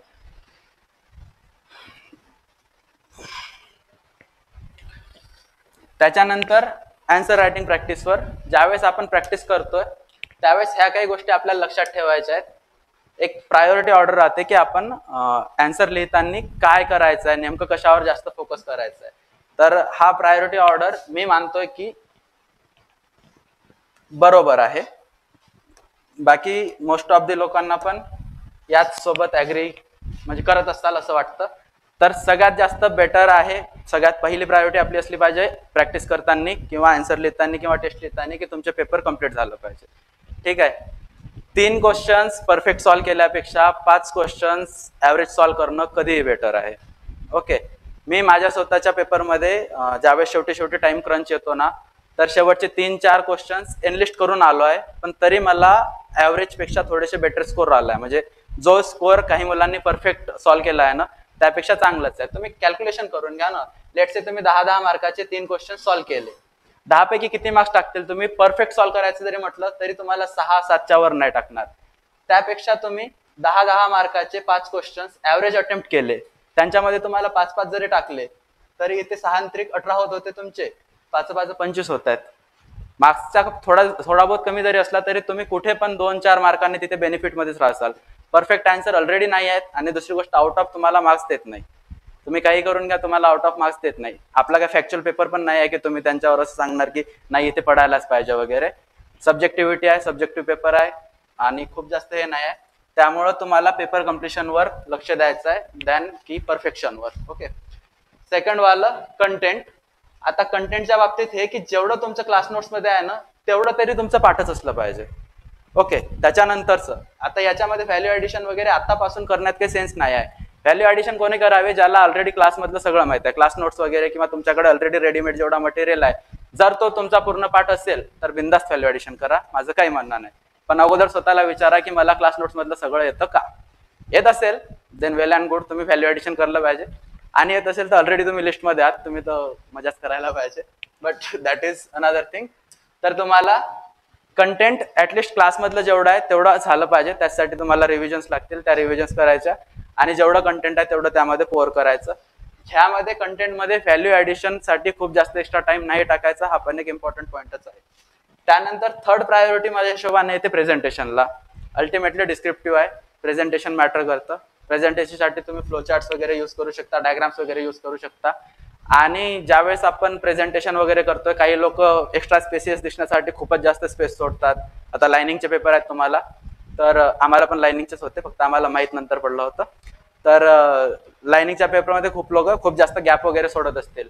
मला आठवते रफली मला वाटते 55 पेजेसचे वगैरे आम्हाला आन्सर शीट भेटल्या होत्या. त्यापैकी माझा 44-45 पेजेसमध्ये पेपर कम्प्लीट होत होता. तर आन्सर शीट सफिशियंट आहे, पण सप्लिमेंट्स वगैरे नाही भेटत. ठीक आहे, जेवढं आहे तेवढं सफिशियंट आहे, पण एवढं जास्त स्ट्रेच नका करू की तिथं सप्लिमेंटसाठी ओरडावं लागेल. मिळणार तर नाहीत पण तरी. आणि त्याच्यानंतर लास्ट वालं हेच मी इथे जे सांगितलं तेच, की व्हॅल्यू ॲडिशनसाठी लास्ट प्रायोरिटी माझ्या हिशोबाने. सगळ्यात पहिले पेपर कम्प्लीट करा, त्यानंतर जेवढा क्लासचा कंटेंट आहे तेवढा आहे का तेवढंच इन्शुअर करा, त्याच्यानंतर प्रेझेंटेशन बघा. आणि हे सगळं तुमचं होत असेल परफेक्टली, यानंतर मग या व्हॅल्यू ॲडिशनवर, की नाही आता माझं ऑलरेडी वरच्या 3 स्टेप कम्प्लीट आहेत, आता मी व्हॅल्यू ॲडिशन करतो. आणि इथे व्हॅल्यू ॲडिशन करा, बाकी टाइमला तुम्हाला वरच्या 3 गोष्टींवर करणं अर्जंट आहे. आता फ्लो चार्ट्स वगैरे आपण कोणते यूज करू शकतो? हे काय फ्लो चार्ट्स, आता तुम्ही ऑलरेडी हे वरचे 3-4 तर काढतच असाल. यामध्ये टाइप्स, सब टाइप्स, क्लासिफिकेशन, ॲडव्हान्टेज, डिसॲडव्हान्टेज अशा गोष्टी टाकू शकता. त्यानंतर असे सब चार्ट्स, असे जे फ्लो चार्ट्स वगैरे आहे त्याच्यामध्ये प्रोसिजर, स्टेप्स वगैरे हे टाकू शकतो. त्यानंतर असं काही सर्कल किंवा असे रेक्टँगल वाले पण करून त्यामध्ये आपण सायकल्स वगैरे, नायट्रोजन सायकल आहे तुम्हाला, सल्फर सायकल वगैरे आहेत, त्या गोष्टी आपण अशावाल्या फ्लो चार्ट्समध्ये दाखवू शकतो. आयडिया येऊन जाईल म्हणून सांगून. त्यानंतर एक तुम्ही इनोव्हेटिव्ह करू शकता, UPSC मध्ये करतात लोक खूप वेळ, की इंडिया आणि महाराष्ट्र वगैरेचे असे मॅप समजा तुम्ही काही गोष्टी दाखवण्यासाठी करू शकता. त्यामध्ये क्रॉपिंग पॅटर्न दाखवायचा असला, सॉइल डिस्ट्रीब्युशन असलं, ॲग्रो क्लायमॅटिक झोन असले, त्यासाठी दाखवू शकतो. आणि यामध्ये गरजेचं नाही की तुम्हाला पूर्णच काढायचं. आता एखाद्या ठिकाणी समजा तुम्हाला फक्त नॉर्थ ईस्टर्न स्टेट बद्दल बोलायचं आहे, तर बस एवढाच पार्ट काढा तिथे. तेवढं काढून जरी आपण केलं ना तरी that is more than enough. समोरच्या माणसाला कळतंय काय सांगायचं आहे आणि आपला पण टाइम वाचतो. हा एवढा मोठा इंडिया ड्रॉ करायचा म्हणजे काही असं गरज नाही, तिथे वेळ जाणार. त्यापेक्षा आपण हे पण तिथे टाकू शकतो.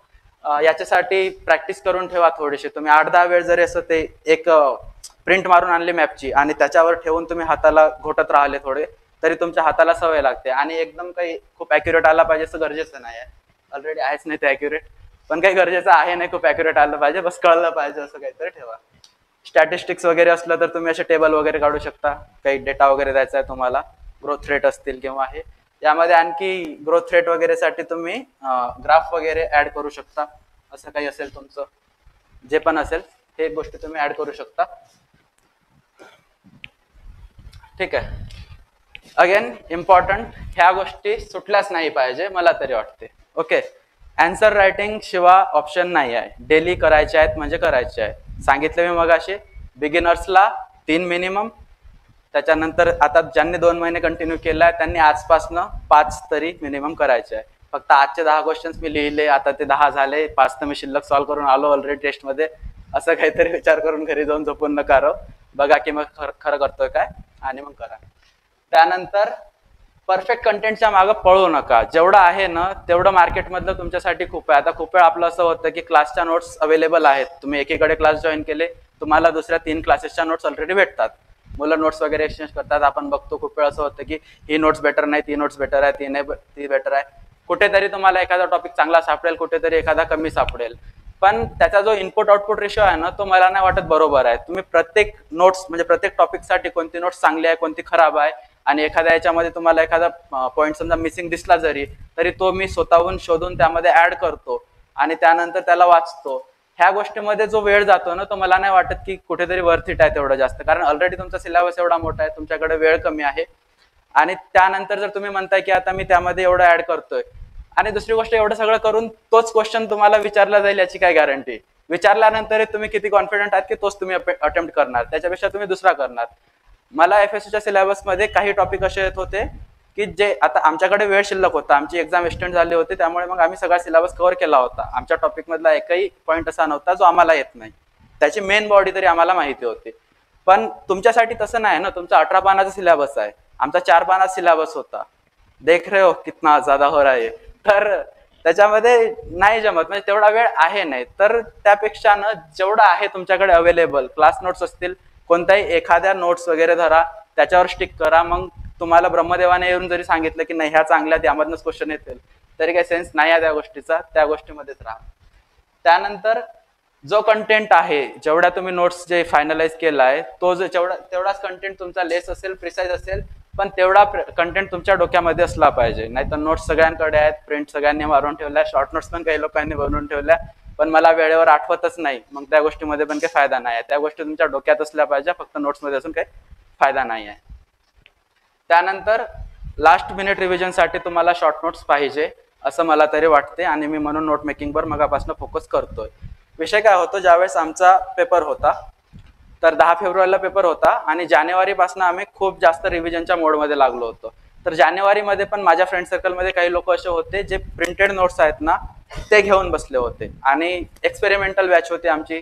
कोणाकडे कोणतं मटेरियल, कोणाकडे कोणतं मटेरियल. टीचर्सनी पण समजा काही लोकांनी खूप लेंदी नोट्स काही टॉपिकच्या दिल्या होत्या, काही टॉपिकच्या कमी होत्या.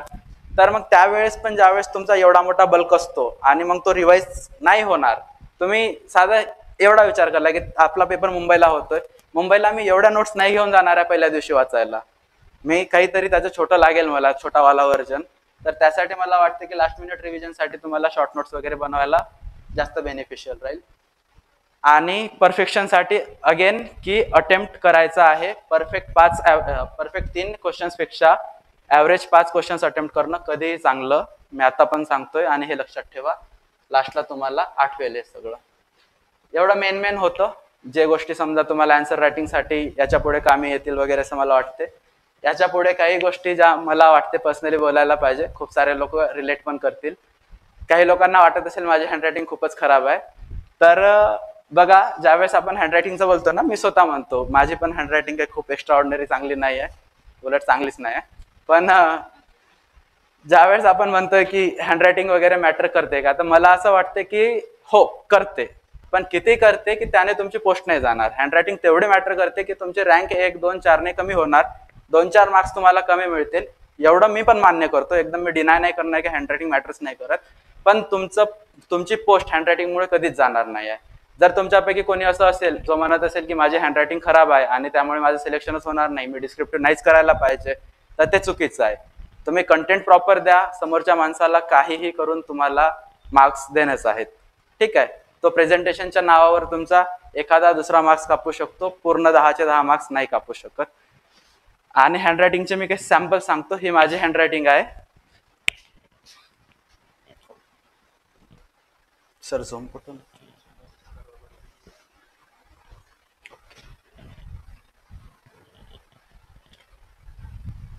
दिसते का, हे असं दिसतं का सगळ्यांना?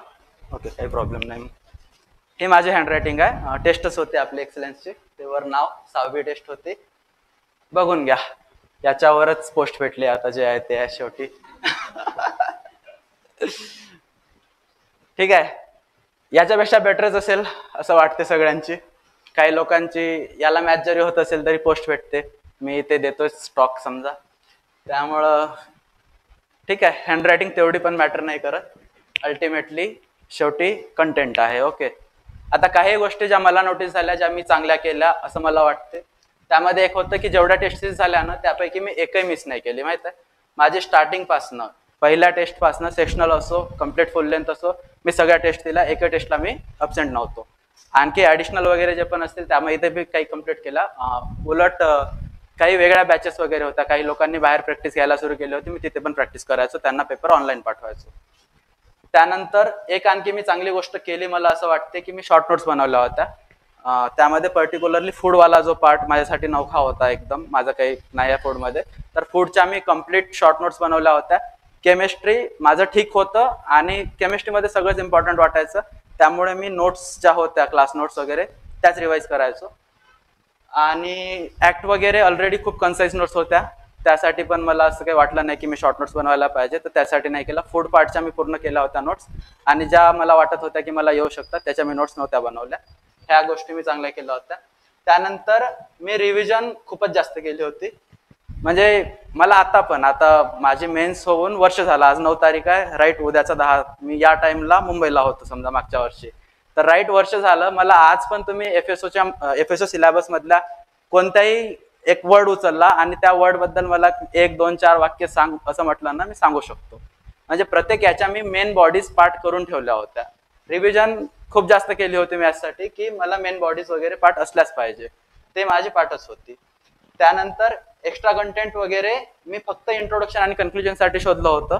ते पण मला शेवटी रिअलाइज झालं होतं. म्हणजे स्टार्टिंगला तर मला पण हा प्रॉब्लेम होता की माझा पेपर कव्हर नव्हता होत, म्हणजे quality.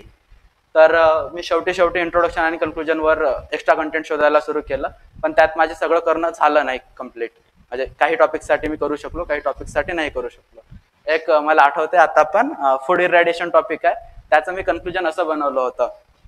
The fact that Apollo 11 mission carried radiated food as a ration with them on moon speaks for the efficacy of food irradiation method as a food processing preservation method. असं काहीतरी catchy बनवण्याचं try केलं होतं मी, पण आता माहिती नाही त्याचं काय झालं होतं. हे लिहिलं पण होतं, आम्हाला इरॅडिएशनवर क्वेश्चन पण आलं होतं, हे लिहिलं पण होतं मी. हा, त्यावेळेस आम्हाला वेळ होता, मी त्यासाठी एक हे बनवलं होतं. फक्त तेवढा वेळ नका टाकू, तेवढ्याची गरज नाही आहे. मला वेळ होता, मी केलं. तुम्हाला तेवढा वेळ नाही आहे, तुम्हाला ऑलरेडी नोट्स वगैरे मध्ये ते प्रोव्हाइड केलेलं आहे. मोस्ट ऑफ दी गोष्टी तुमच्या म्हणजे बुकलेटमध्ये ऑलरेडी डिस्क्रिप्टिव्ह मध्ये लागतील, त्या पॉइंटर मध्येच आहेत. फक्त ते फिक्स करून ठेवा की मी यामध्ये काही चेंज करणार आहे की नाही करणार आहे. करत असाल लवकर डिसाईड करा आणि तेवढ्यावर स्टिक करून राहा. सेम आमच्यासाठी काय झालं होतं की आम्ही 4 महिन्यात सिलेबस कंप्लीट केला. मग पुढचे 4 महिने काय करायचे तर आम्ही असे धंदे केले. तुम्ही नका करू, तुमच्याकडे नाही आहे तेवढा टाइम. त्यानंतर ब्रेनस्टॉर्मिंग वगैरे करा. म्हणजे तुम्हाला आठवतात का गोष्टी, नोटबुक वगैरे बंद करून आठवा की मला सगळे पॉईंट आठवत आहेत का. ऍडव्हान्टेजेस असतील, डिसएडव्हान्टेजेस असतील. आपल्याला खूप वेळ असं वाटतं की हा याचे ऍडव्हान्टेजेस तर मला पाठ आहे, पण ज्यावेळेस लिहायला घेतो 8 असतात, त्यापैकी 4 आठवतात, 4 म्हणतो नोटबुक मध्ये आहेत. तसं नको, त्याच्यापेक्षा 8 पैकी 7 तरी आठवायला पाहिजे. तर ब्रेनस्टॉर्मिंग करून पहा की मला आठवतात का गोष्टी म्हणून. आणि दुसरी गोष्ट मी तुम्हाला म्हटलं, सरांनी पण स्टार्टिंगला सांगितलं की जोपर्यंत माझा इंटरव्ह्यू झाला नाही, 8 जानेवारी 2025 ला इंटरव्ह्यू झाला, तोपर्यंत मी कधीच नव्हतं बोललो की माझं होणार नाही म्हणून. मी प्रत्येक वेळेस म्हटलं होतं की मी कंटिन्यू करतो, मी ऑलरेडी दिले आहे, माझा पेपर चांगला गेलाय, माझं होण्याचे सॉलिड चान्सेस आहेत, मी स्वतः म्हणायचो. इव्हन आता माझे मित्र बसले आहेत, ते पण सांगतील. 16 तारखेला रिझल्ट लागणार होता आमचा, पण लागला नाही. शेवटी तो 21 ला लागला. 16 तारखेला रिझल्ट लागायच्या अगोदर माझ्या लायब्ररीमध्ये, हीच लायब्ररी आहे, इथे कराडून गुलाल बोलवला होता मुलांनी. ऑलरेडी 5 किलो गुलाल आमच्या लायब्ररीमध्ये येऊन पडला होता माझ्या सेलिब्रेशनसाठी. रिझल्टचा पत्ता नव्हता. असा पेपर डिस्क्रिप्टिव्ह पेपर ज्यामध्ये कमालीची सब्जेक्टिव्हिटी आहे, त्या पेपरसाठी माझ्या मित्रांना माझ्यावर एवढा कॉन्फिडन्स होता की याचं होतेच म्हणून. मी स्वतः म्हणायचो की एवढा कॉन्फिडन्स कशाला. मला स्वतःला पण होता, म्हणजे मी पण आता शेवटी माझ्याकडनंच माहित पडलं की होऊ शकते, पण एवढं होतं की माझा रिझल्ट याच्या अगोदर माझा गुलाल आणून ठेवला होता. हे नाही म्हणत आहे की तुम्ही आणून ठेवा, पण ऍटलिस्ट स्वतःवर विश्वास ठेवा. ऍटलिस्ट स्वतःवर विश्वास ठेवा की माझं होऊ शकते. आता तुम्ही एवढे एफर्ट्स टाकताय तर तुम्ही डिझर्व करता तो विश्वास की तुमचं व्हायला पाहिजे आणि तुमचं होते. शेवटी ते लॉ ऑफ अट्रॅक्शन आहे ना, वर्क करतं. मी कधी खूप ऍक्टिव्हली नाही करत की त्याला असं बसून हे करतोय, पण तो तुमच्यासाठी वर्क करतोय. Law of attraction, law of manifestation work करतात. ट्राय करायचं. मी काही खूप फिलॉसॉफिकल माणूस नाही आहे, प्रॉपर सायन्स बॅकग्राऊंडचा, सायन्समध्ये इंटरेस्ट असलेला माणूस आहे, आणि ह्या गोष्टी वर्क करतायत. माझ्यासाठी केल्या, तुमच्यासाठी पण करतील. तर शेवटपर्यंत स्वतःवर विश्वास ठेवा की माझं होईल. तुम्ही घाबरत जर गेले की नाही यार होणार का, एवढ्याच जागा आहेत, डिस्क्रिप्टिव्ह आहे, हार्ड आहे, सिलेबस मोठा आहे, असं तसं, मग घाबरत राहिले तर घाबरतच राहणार शेवटपर्यंत. डिस्क्रिप्टिव्ह तुमच्यासाठी आहे, डिस्क्रिप्टिव्ह तुमच्या बाजूच्यासाठी पण आहे. तुम्हाला तेवढा टाइम आहे, तुमच्या बाजूच्याला पण तेवढाच टाइम आहे, कोणाला एक्स्ट्रा टाइम आहे नाही. तुम्ही पण आन्सर रायटिंग डिग्री झाल्यापासून सोडून दिली होती, तुमच्या साईडच्याने पण आन्सर रायटिंग डिग्री झाल्यापासून सोडलेलीच आहे.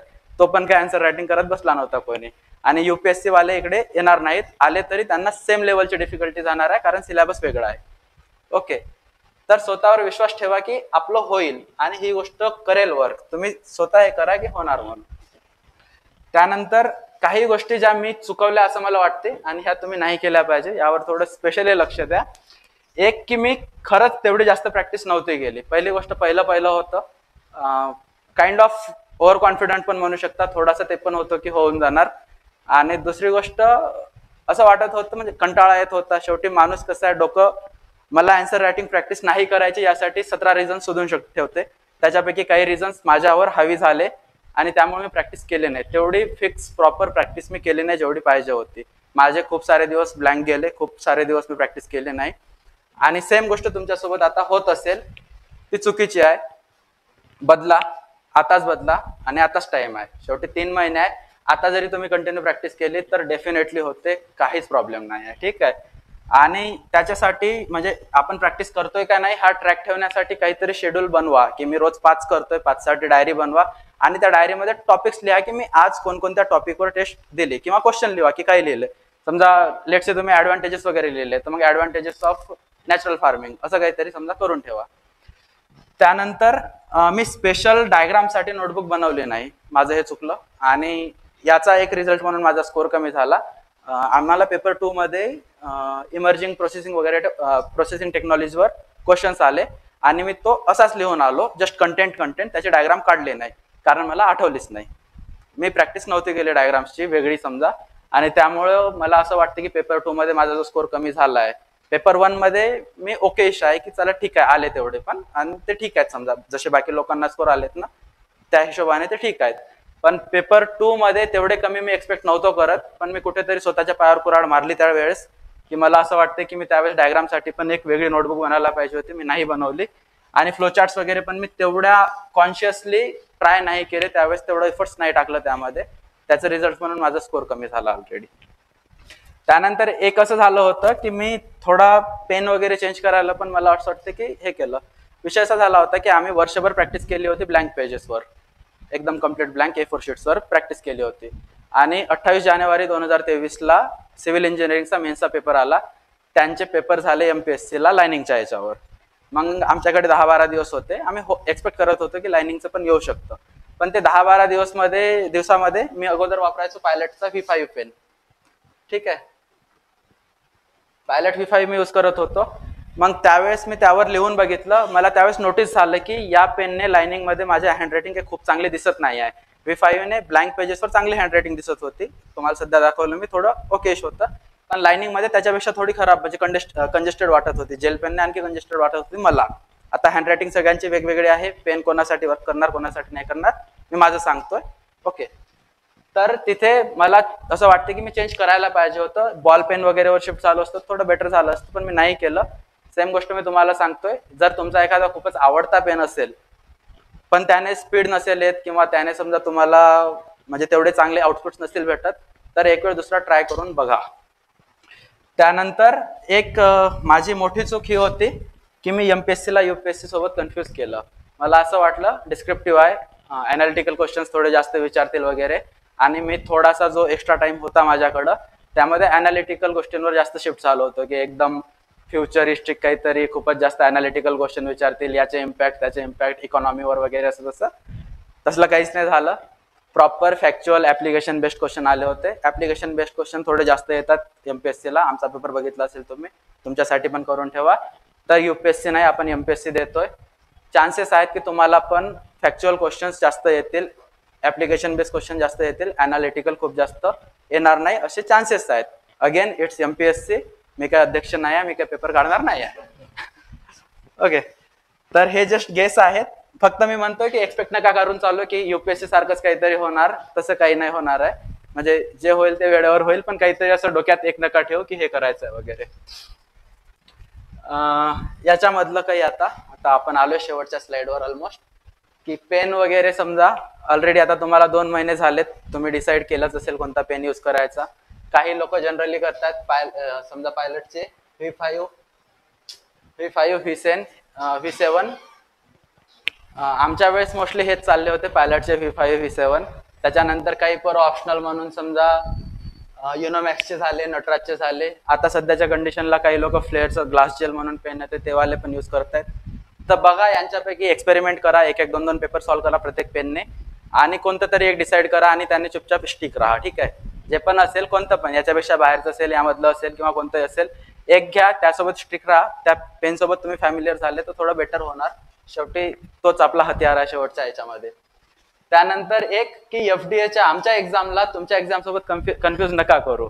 तुम्हाला 1000 गोष्टी आहेत आमच्यापेक्षा डिफरन्शिएट करायला. पहिली गोष्ट सिलेबस बघा, आम्ही 4 पानावर खेळलो, तुम्हाला किती आहेत, 18 पानं आहेत, 13 पानं आहेत, तुम्हाला 13 पेजेसवर हे करायचं आहे. ओके, परत आम्हाला वेळ जास्त भेटला, तुम्हाला तेवढा वेळ नाही आहे. आम्हाला 8 महिने होते कमी सिलेबस करायला, तुम्हाला जास्त सिलेबस करायला पण तेवढा जास्त वेळ नाही आमच्या एवढा.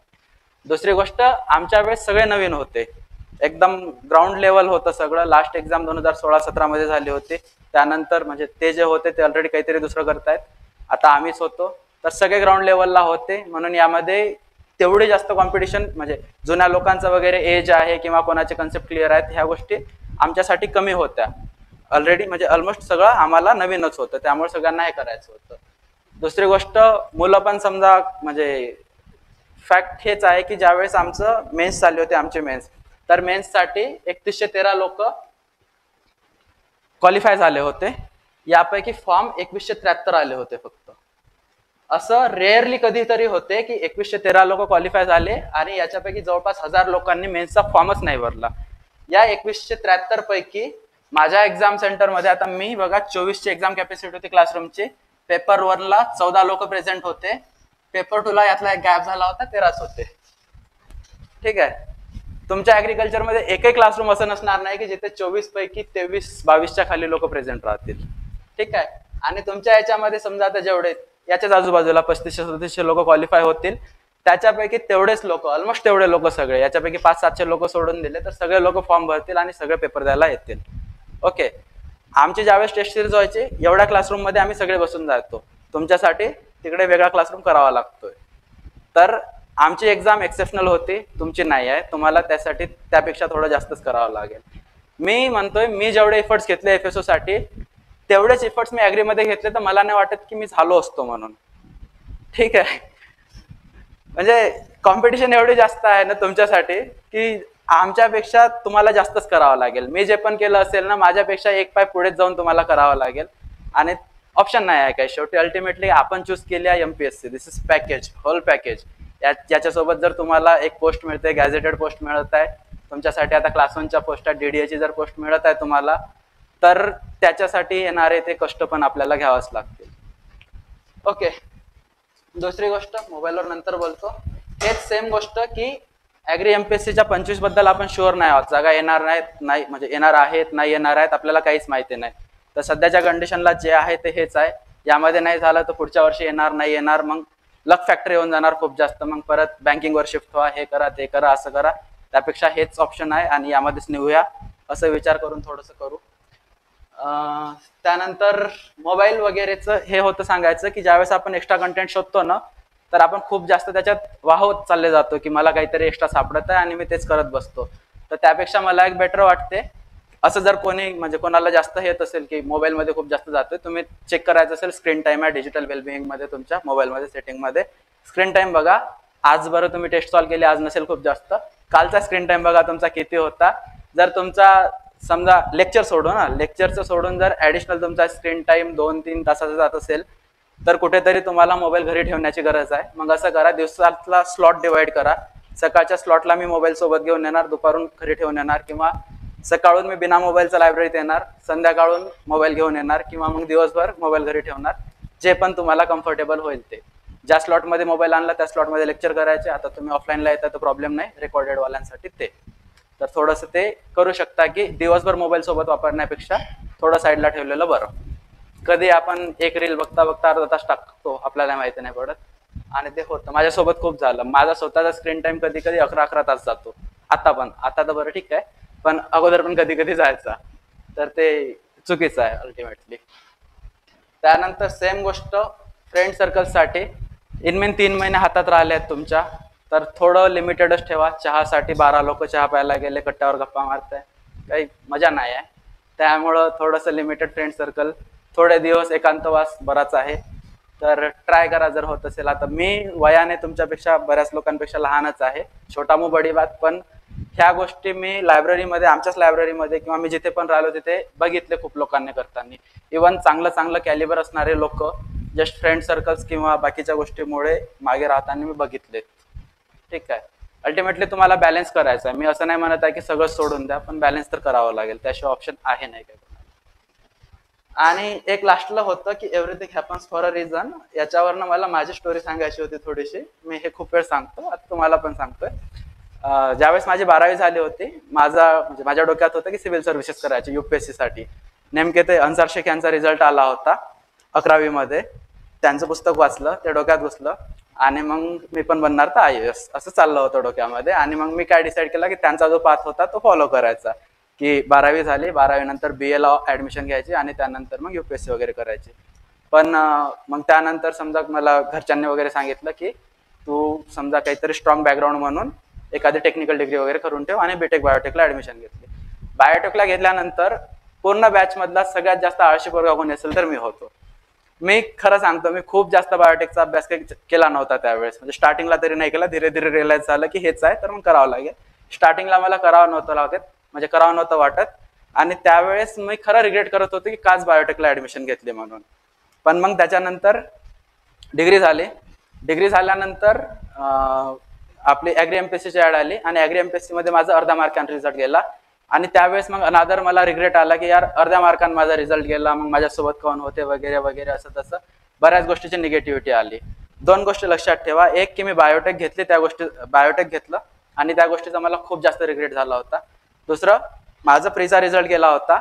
रिग्रेट हा होता की मी अभ्यास नाही केला प्रॉपर. थोडासा अभ्यास केला असता, अर्धा मार्क पडला असते, मी मेन्सला असतो. ह्या 2 गोष्टी माझ्यासाठी रिग्रेटफुल होत्या. पण ज्यावेळेस FSOची ॲड आली, बायोटेक मी डिग्री केली होती म्हणून मी FSOला एलिजिबल होतो. याच्या जागी BA केलं असतं तर मी FSOला एलिजिबल पण नसतो झालो. आणि दुसरी गोष्ट, ती अर्ध्या मार्काने माझी प्री गेली म्हणून मी मेन्सला नाही गेलो. जर मी मेन्सला गेलो असतो तर मला वाटते 15 मेला काहीतरी मेन्सचा पेपर होता आणि 4 जूनला प्रिलिम्स होती. तर त्या 15 दिवसात काही माझी प्री नसती निघाली FSOची. मग मे बी मी तिथे मेन्सला किंवा इंटरव्ह्यूला अडकलो असतो. त्यापेक्षा म्हणजे तिथे जर ती प्री निघाली असते तर FSOची ऑपॉर्च्युनिटी माझ्याकडनं गेली असते. तर तिथे ज्या 2 गोष्टी माझ्यासाठी खूप जास्त रिग्रेटफुल होत्या, त्या 2 गोष्टी माझ्यासाठी कुठेतरी चांगल्या होऊन टर्नआउट झाल्या आहेत. सेम आता तुमच्यासाठी मागच्या वर्षी मे बी कोणी इंटरव्ह्यू देऊन आलं असेल, कोणाची मेन्स वगैरे गेली असेल. मागच्या वर्षी मे बी तुमच्या नशिबात मंडळ अधिकारी किंवा TAO असेल, पण देवाने प्लॅन बनवला असेल की यावर्षी याला DDS बनवू. तर बस असंच डोक्यात ठेवा की मागच्या वर्षी मंडळ होतं, देवाने माझ्यासाठी प्लॅन बनवला, डिस्क्रिप्टिव्ह स्कोअर करतो, रँक आणतो, DDA बनतो. एवढं डोक्यात ठेवा आणि समोर जा. आणि शेवटी तेच आहे की everything happens for a reason आणि God always have a better plan for you. आता तुमचे काही डाऊट असतील तर विचारा, नाहीतर मग आपण इथे थांबूया. बघा सर, क्वेश्चन असा आहे की समजा क्वेश्चन आला पेपरमध्ये की प्रॉब्लेम्स ऑफ इंडियन ॲग्रिकल्चर, तर याला अप्रोच कसं करायचं, फक्त एनलिस्ट करायचं आहे की म्हणजे एनलिस्ट करून मग परत लिहायचं आहे. आता हे डिपेंड करते सर किती मार्कासाठी क्वेश्चन विचारला आहे. आता समजा प्रॉब्लेम्स ऑफ इंडियन ॲग्रिकल्चर तुम्हाला 10 मार्कासाठी विचारलाय आणि दुसरं केस 15 मार्कासाठी, एक समजा लेटचे 5 मार्कासाठी विचारलाय. 5 मार्कासाठी तुम्हाला एनलिस्ट करून परत त्याला इलॅबोरेट करण्याची गरज नाही आहे. आपण थंब रूल काय वापरतोय की 5 मार्कासाठी 1 पेज भरलं पाहिजे, 5 मार्कासाठी तुमचा 1 पेज गेला पाहिजे, 2 मार्कासाठी 2 पेज, 10 मार्कासाठी 2 पेज आणि 15 मार्कासाठी 3 पेज. हा थंब रूल आम्ही यूज केला होता, तुमच्यासाठी पण हाच असेल असं मी म्हणतो. समजा तोच पेपर आहे, तेच आहे. तर जर 5 मार्कासाठी असेल तर एनलिस्ट करा, थोडक्यात काहीतरी इलॅबोरेट करता येत असेल तर करा, नाही तर मग दॅट इज सफिशियंट. 10 मार्कासाठी वेगळं एनलिस्ट करण्याची गरज नाही आहे. त्यालाच समजा ते जे टॉपिक आहे त्याचे हेडिंग द्या आणि तिथे शॉर्टमध्ये इलॅबोरेट करा आणि तिथेच कम्प्लीट करा. ठीक आहे. हे सगळं करताना इंट्रोडक्शन कन्क्लुजन द्यायचंच आहे. असा कोणताच पेपर नाही की ज्यामध्ये तुम्ही डायरेक्ट मेन बॉडी करताय. कोणताही क्वेश्चन आला त्यासाठी तुम्हाला इंट्रो द्यायचा आहे, त्याची मेन बॉडी द्यायची आहे आणि त्याचं कन्क्लुजन द्यायचं आहे.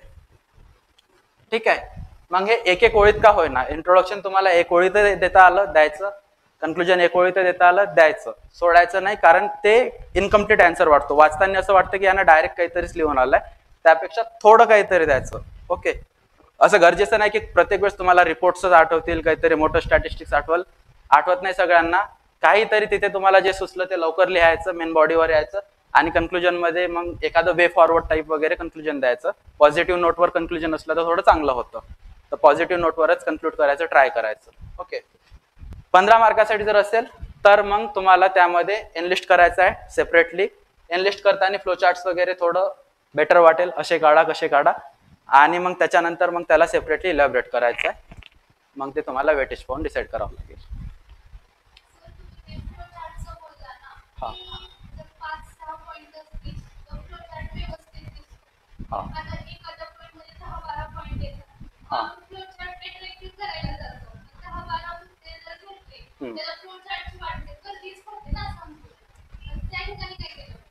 हां मॅम बघा, तुम्हाला लाइनिंगचे ओके क्वेश्चन असा आहे की ज्यावेळेस फ्लो चार्ट्स वगैरे आपण ड्रॉ करतो तर 4-5 पॉईंट वगैरे असले तर ते चांगलं दिसतं, पण 10-12 पॉईंट झाले तर ते असेवाले फ्लो चार्ट, हे जे मी दाखवलं तुम्हाला स्टार पॅटर्न, यामध्ये एकदम म्हणजे कंजेस्टेड वाटायला लागतं, हे चांगलं नाही दिसत. तर यावर मला असं वाटते की तुम्हाला लाइनिंगचे पेजेस आहेत, ओके, तर यामध्ये कुठेतरी तुम्ही मधल्या लाईन मध्ये, लेट्स से तुमच्याकडे 12 पॉईंट आहे, 12 पैकी 6व्या लाईन मध्ये तुम्ही जो तुमचा टॉपिक आहे तो लिहिला. प्रॉब्लेम्स ऑफ ऍग्रिकल्चर घेऊया आपण सध्याचं, इथे प्रॉब्लेम्स ऑफ ऍग्रिकल्चर किंवा प्रॉब्लेम्स लिहिलं आणि इथनं तुम्ही असे ॲरो दाखवत दाखवत 1, 2, 3, 4, 5 असं जरी केलं तरी हे पण वर्क करणार. इट इज अगेन लाईक काही पण असं तुम्ही एकदम सिम्पली इनलिस्ट केल्यापेक्षा असे ॲरो करून जरी केलं तरी थोडं बेटरच दिसणार. हे तुम्हाला वेळेवर डिसाईड करावं लागेल की कसं होणार, आणि यासाठी तुम्हाला ते बिफोर हँड प्रॅक्टिस करायचं मी सांगितलंय. आता तुमच्याकडे जिथे 10-12 पॉईंट वाले आहेत, एका याच्यासाठी करून बघा ना, जिथे तुम्हाला 12 पॉईंटचा एखादा टॉपिक आहे की ज्याच्यासाठी तुम्हाला फ्लोचार्ट काढायचा आहे, दोन्ही तिन्ही काढून बघा, जेवढे तुमच्याकडे टेम्पलेट आहे. स्टार पॅटर्न वाला एक काढून बघा, एक हा वाला काढून बघा, सेम याच्यासाठी. जो तुम्हाला चांगला वाटला तो अडॅप्ट करा, जो नाही वाटला तो डिस्कार्ड करा, सिंपल. नेक्स्ट सर, ऑनलाईनला क्वेश्चन्स आहेत, सिरियली क्वेश्चन लिहायचे का?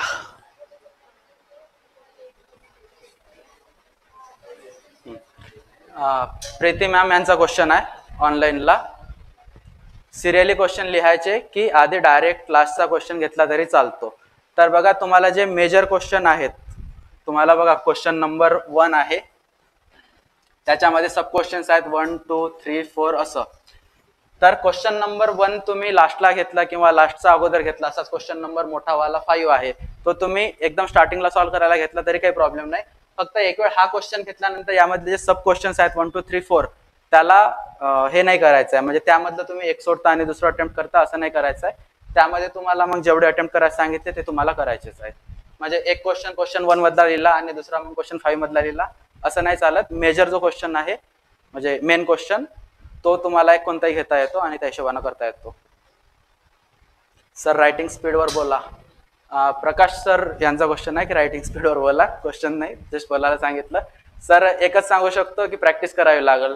जर तुम्ही अगोदरपासून करत असाल तर डेली 5 क्वेश्चन तरी घ्या आजपासून तरी, आणि समजा नवीन असाल तर आजपासून 3 पासून सुरू करा आणि ग्रॅज्युअली इन्क्रीज करा. नंतर ज्ञानेश्वर सरांचं क्वेश्चन आहे, सरांनी क्लासेसमध्ये सब्जेक्ट वाईज क्वेश्चन दिले आहेत, तर आधी बुकलेट रीड करून तेवढ्या सब्जेक्टचे क्वेश्चन्स आन्सर रायटिंग करून परत रिव्हिजन करत आहे, पण टेस्टला अजून तेवढं इम्प्लिमेंट होत नाहीये. मॅम, जेवढं मला माहिती आहे त्या हिशोबाने मला असं वाटतं की तुमचं टेस्ट सिरीजचा समजा जेवढा शेड्यूल आहे तेवढा कम्प्लीट होतो आणि त्यानंतरच टेस्ट घेतल्या जातात. म्हणजे लेट्स से मागच्या वीकमध्ये तुमचं जेवढं झालं आहे त्यावरच तुमच्या आता या वीकमध्ये टेस्ट होत आहेत. तर जेवढं तुमचं मागच्या वीकमध्ये झालं आहे तेवढं वाचून त्याला रिवाइज करून त्यावर टेस्ट देणं मला नाही वाटत कुठेतरी खूपच जास्त डिफिकल्ट होणार आहे. आणि ते जे टॉपिक वाईज क्वेश्चन्स आहेत ना, तर त्यामध्ये ते टॉपिक घ्या ना जे तुमचे झाले आहेत, जे तुमचे अलाइन करा. जे टॉपिक वाईज क्वेश्चन्स बुकलेट दिले आहे सरांनी तुम्हाला, त्यामध्ये तुम्ही अलाइन करा की मला हेच क्वेश्चन्स करायचे आहे. म्हणजे जो तुमचा टॉपिक झाला आहे, आता समजा या वीकमध्ये तुमची लेट्स से ॲग्रोनॉमीवर टेस्ट असेल, ठीक आहे, ॲग्रोनॉमीवरला कोणता एक टॉपिक असेल, तर त्या प्रॅक्टिस टेक्स्ट बुक मधले ॲग्रोनॉमीच क्वेश्चन सॉल्व्ह करा ना. जे नाही झाले ते नंतर करूया.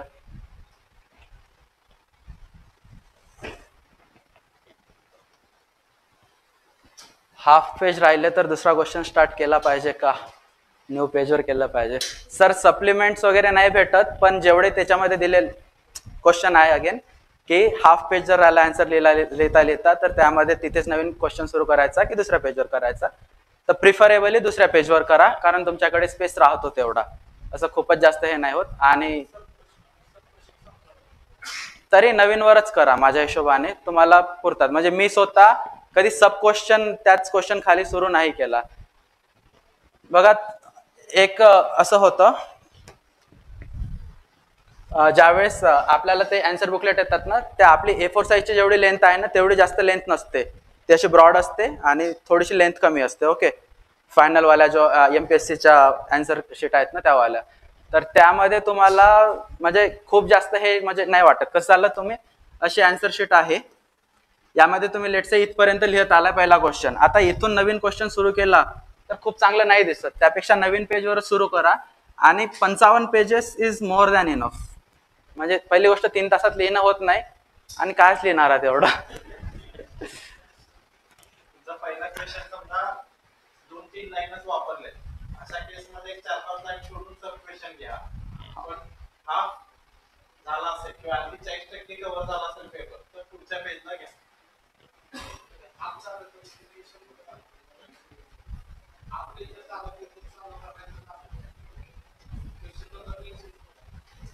आपल्याला स्क्वेअर दिलेलं असतं ना, त्याच क्वेश्चन नंबर नाही, स्क्वेअर मध्ये शक्यतो मेन क्वेश्चन नंबर मेन्शन करायचा आणि त्याच्या पुढे सब क्वेश्चन. ठीक आहे. त्यानंतर एक क्वेश्चन आहे, सर शॉर्ट नोट्स तयार करताना फक्त एनलिस्ट करायचं का? तर नाही, फक्त एनलिस्ट नाही करायचं आहे. तुम्हाला एनलिस्ट करतानाचे जे इम्पॉर्टंट पॉईंट आहेत ते, त्यामध्ये पण तुम्हाला कंटेंटमध्ये जे इम्पॉर्टंट वाटतं, जे सुटलंच नाही पाहिजे ते करायचं आहे त्यामध्ये. म्हणजे असं नाही झालं पाहिजे की मला जे टॉपिकची हेडिंग आठवते आणि त्याच्या पुढचं काहीच आठवत नाही. 15 मार्कासाठी तुम्हाला आता लेट्स प्रॉब्लेम ॲग्रिकल्चरवर चालू होतं, तर तुम्हाला त्या प्रॉब्लेमचं नाव माहिती आहे पण त्याच्या पुढचं काहीच लिहिता येत नाही, असं नाही झालं पाहिजे. तर प्रथमेश सर त्याच्यामधले जे कीवर्ड्स आहेत थोडे इम्पॉर्टंट म्हणजे तुम्हाला त्या गोष्टीसोबत ती जी तुम्ही हेडिंग लिहिता एनलिस्ट करून, त्याच्यावर तुम्हाला एखादी दुसरी ओळ तरी आलीच पाहिजे तिथे लिहिताना, तर ते पण शॉर्ट नोट्समध्ये काढायचे कीवर्ड्स त्याचे. As compared to FSO, number of questions to be attempted are more in Agri. So rather than complete sentence, can we write it shortly? It completely depends on the number of question. Okay.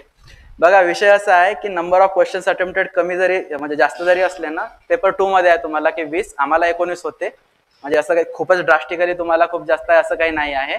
Paper attempt करताना त्याच लेवलचा आहे.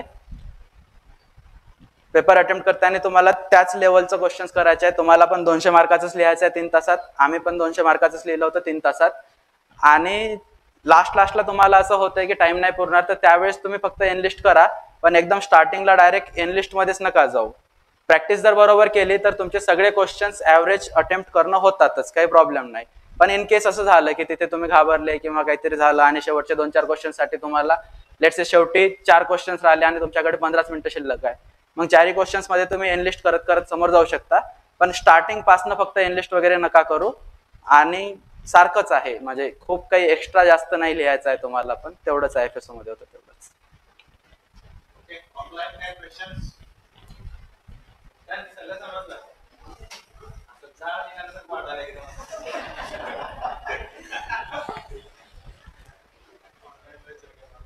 ऑनलाईन्स मध्ये काही doubt असतील तर आणखी विचारा.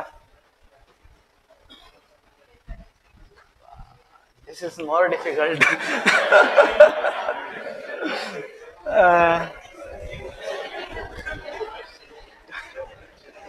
सर हँडरायटिंग वर बोललो.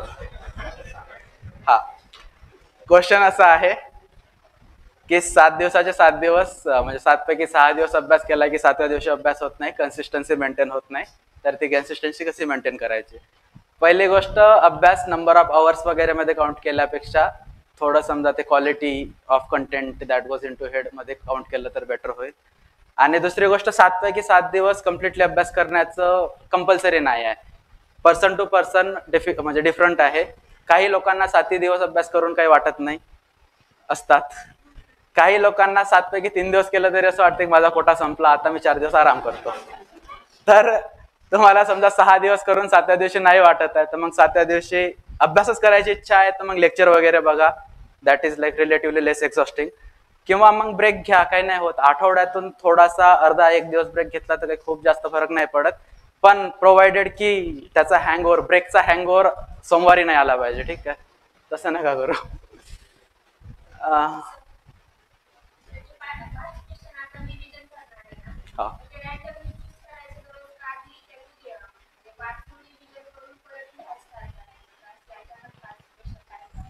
स्टार्टिंगला प्रॅक्टिस करताना रॅन्डमली केल्यापेक्षा जे तुम्ही वाचलाय, जे तुम्हाला येते तेच करा. रॅन्डमली कसं होणार, तुम्हाला लिहावं नाही वाटणार. ऑलरेडीच तर तुम्ही स्वतःला पुश करून लिहायला घेताय.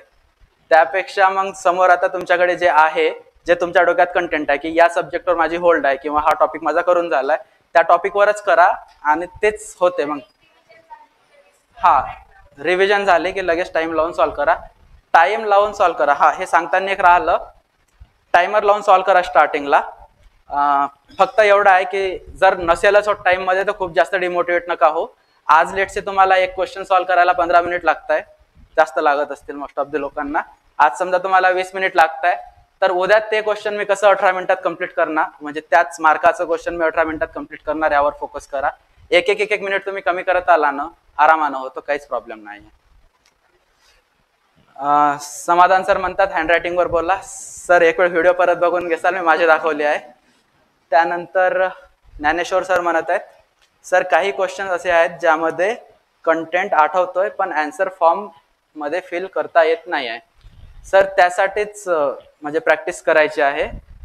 आता ज्यामध्ये तुम्हाला कंटेंट आठवतोय, मला माहिती आहे की कन्फ्युजन कुठे होत असेल. एक तर इंट्रोडक्शन लिहिताना तुम्हाला असं वाटत असेल काय लिहू काय नाही लिहू, कन्क्लुजन वगैरेच्या टाइमला ते होत असेल. मेन बॉडीचा कंटेंट तर तुम्ही आठवतोय असं म्हणतायच. त्यामुळं सर एक इंट्रोडक्शन फिक्स करा. मेन बॉडीला तुम्ही प्रेझेंट कसं करणार, कोणते डायग्राम काढणार हे फिक्स करा. कन्क्लुजन मध्ये तुम्ही 2-4 वाक्य, एखादा वाक्य काय टाकणार आहे ते फिक्स करा आणि त्यावर स्टिक राहा. त्याला चेंज नका करू, खूप जास्त वेळ होऊन जाणार. आणि 1-2 वेळ लिहून पहा.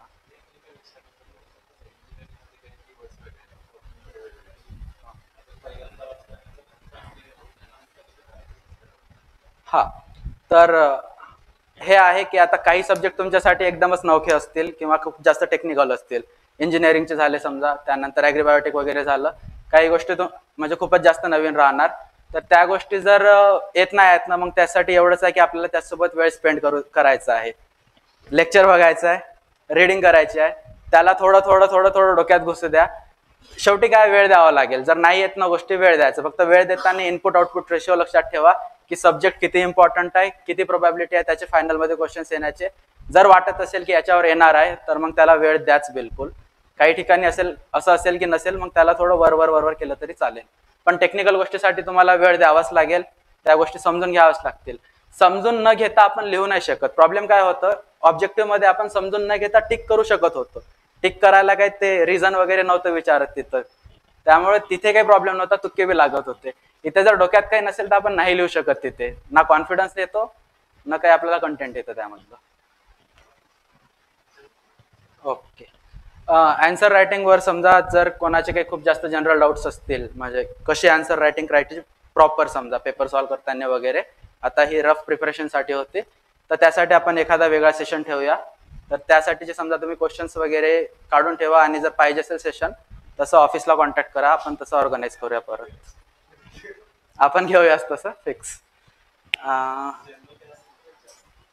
आणखी काही जनरल असतील याच्याबद्दल तर विचारा.